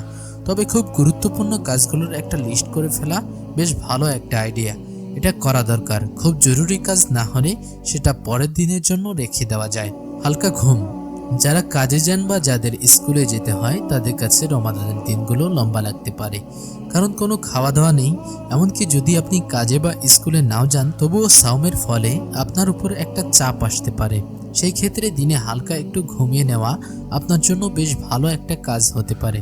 সতেজতার জন্য ইফতারের আগে কয়েক ঘন্টা ঘুমিয়ে নিতে পারেন। এটা আপনাকে শেষ পর্যন্ত না খেয়ে থাকার জন্য শক্তি যোগাবে। সেই সাথে এটা আপনাকে রাতের বেলায় সাহায্য করবে যদি আপনি সারা রাত মসজিদে ইবাদতে কাটিয়ে দিতে চান। Down time. ফেসবুকে মানুষের পিছে লেগে থাকা, পিন্টারেস্ট রেসিপি দেখা, ইউটিউবে বিড়ালের ভিডিও দেখা, এসব আজেবাজে কাজ করে সারাদিন নষ্ট করে ফেলাটা খুবই সোজা। আর এটা জানার আগেই আপনি ইফতার পর্যন্ত এসব নিয়ে ব্যস্ত থাকলেন, আর এভাবেই আপনার পুরো দিনটা খরচ হয়ে গেল। অথচ সেই সময়ে আপনার অনেক কিছু অর্জন করবার কথা ছিল। আপনি যদি দিনের 1 ঘন্টা প্ল্যান করে রাখেন তাহলে এইসব কাজগুলো এর মধ্যে সেরে ফেলতে পারবেন। এটা আপনাকে আরও বেশি প্রোডাক্টিভ করবে, কারণ আপনি জানেন আপনি ইতিমধ্যে 1 ঘন্টা এসব রিফ্রেশমেন্টের কাজের জন্য বরাদ্দ রেখে দিয়েছেন। তবে সবচেয়ে উত্তম হলো এসব কাজে সময় একেবারেই না দেয়া। স্বাস্থ্যকর খাদ্যাভ্যাস। আমাদের শরীরের উপর আমরা যে খাবার খাই সেটার বিরাট একটা প্রভাব আছে। আমরা যখন নিজেদেরকে ভাজা পোড়া আর তৈলাক্ত খাবারে ঠেসে ফেলি, তখন যদি পুরো দিন এবং সেই সাথে রাতেও নিজেদেরকে অবসন্ন আর অলস মনে হয়, তাহলে তাতে অবাক হবার কিছু নেই। সাহরি আর ইফতারে এমন খাবার খান যা আপনাকে পুষ্টি ও শক্তি যোগাবে। সাহরির জন্য চিনিতে ভরা সিরিয়াল না খেয়ে বরং 1 বাটি ওটমিল খান, সাথে রাখুন প্রচুর ফলমূল আর 1 গ্লাস দুধ। ইফতারের জন্য ভারী খাবার দাবার না রেখে হালকা খাবার রাখুন আর আস্তে ধীরে খান। দেখবেন খুব জলদি আপনার পেট ভরা হয়ে গেছে। যদি এরপরও ক্ষুধা লাগে তাহলে রাতে সালাত আদায়ের পর এসে খেতে পারেন। রমাদানের আদর্শ রুটিন। রমাদানে আমাদের আগের রুটিনগুলো এলোমেলো হয়ে যায়, তাই আগেভাগে রমাদানের পরিবর্তিত শিডিউল অনুযায়ী নতুন রুটিন করে রাখলে রমাদান মাসকে আরও প্রোডাক্টিভভাবে আমল করে কাটানো সম্ভব হবে। আমাদের সবার জীবনযাত্রা ও দায়িত্বগুলো একই রকম নয়, আর তাই সবার রুটিন এক হবে না, এটাই স্বাভাবিক। তবু এখানে একটি খসড়া রুটিন সাজিয়ে দেওয়া হলো, যা আপনাকে প্রাথমিক ধারণা দিবে যে কোন কাজগুলোকে আপনার বানানো ব্যক্তিগত রুটিনে প্রাধান্য দেওয়া উচিত আর কোন কাজগুলোকে কম গুরুত্ব দেওয়া উচিত। 1. সাহরির জন্য উঠুন। যদি এ সময় খেতে আপনার ভালো না লাগে, তাও উঠে পড়ুন। অল্প কিছু হলেও খেয়ে নিন বা পান করুন, যাতে প্রতি রাতে সাহরির সুন্নাহ পালন করার প্রতিদান আপনি পেয়ে যান, কেননা সাহরির মধ্যে রয়েছে বারাকা। এই সময় চেষ্টা করুন 2 রাকাত নফল সালাত আদায় করার, যাতে রাতের শ্রেষ্ঠ অংশে 3 ভাগের শেষ ভাগে আপনি সালাত আদায়ের আর দোয়া করার সওয়াব অর্জন করতে পারেন। নিজের গুনাহের দিকে লক্ষ্য রেখে এই সময়টাকে ব্যবহার করুন এবং এরপর ইস্তেগফার করতে থাকুন। যারা রাতের এই সময়টায় ইবাদতে রত থাকে, আল্লাহ স্বয়ং তাদের প্রশংসা করেছেন। 3. প্রিয় ভাই, নিশ্চিত করে নিন যে কমপক্ষে ফজর আর ইশার সালাত আপনি মসজিদের জামাতের সাথে আদায় করছেন। বেশিরভাগ মানুষেরই কাজের সময়ের সাথে এই 2 ওয়াক্তের কোনো ঠোকাঠুকি যেহেতু লাগে না, অতএব এই 2 ওয়াক্তের জামাতের সালাত আদায় করা সহজ। যদি এটা আপনি করতে পারেন, তাহলে আপনাকে পুরো রাত সালাতে দাঁড়িয়ে থাকার সওয়াব দান করা হবে। সুবহানাল্লাহ। নিশ্চিত করুন যাতে ফজরের সালাতের পর সকালের জিকির আর আসরের সালাতের পর বিকালের জিকির মিস না হয়। যেদিন কোনো কাজের তাড়া নেই, সেদিন চেষ্টা করুন ফজরের সালাতের পর সূর্য না ওঠা পর্যন্ত মসজিদে বসে থাকার এবং তিলাওয়াত ও জিকিরে মশগুল থাকার। সূর্য ওঠার 15 মিনিট বা আরও কিছু পর আদায় করে নিন সালাতুত দুহা। চাইলে সূর্য মাঝ আকাশে ওঠার 10 মিনিট আগেও এই সালাতটা আদায় করে নিতে পারেন। যে ব্যক্তি এই সালাত আদায় করবে তাকে একটি পরিপূর্ণ হজ ও উমরার সওয়াব দেওয়া হবে ইনশাআল্লাহ। প্রতিদিন কাজে বেরোবার আগে নিয়ত করুন যে সময়গুলো আপনি কাজে লাগাবেন আল্লাহর রাস্তায় ব্যয় করার জন্য হালাল সম্পদ উপার্জনে, যাতে করে দিনের প্রত্যেকটি মিনিটের জন্য আল্লাহ আপনাকে সওয়াব লিখে দেন।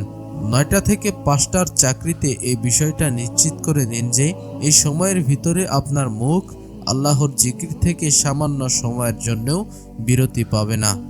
ঘরে ফিরে এসে একটু বিশ্রাম নেবার পর 1 ঘন্টা আল্লাহর কালাম তিলাওয়াতে বা এর অর্থ নিয়ে পড়াশোনায় উৎসর্গ করুন।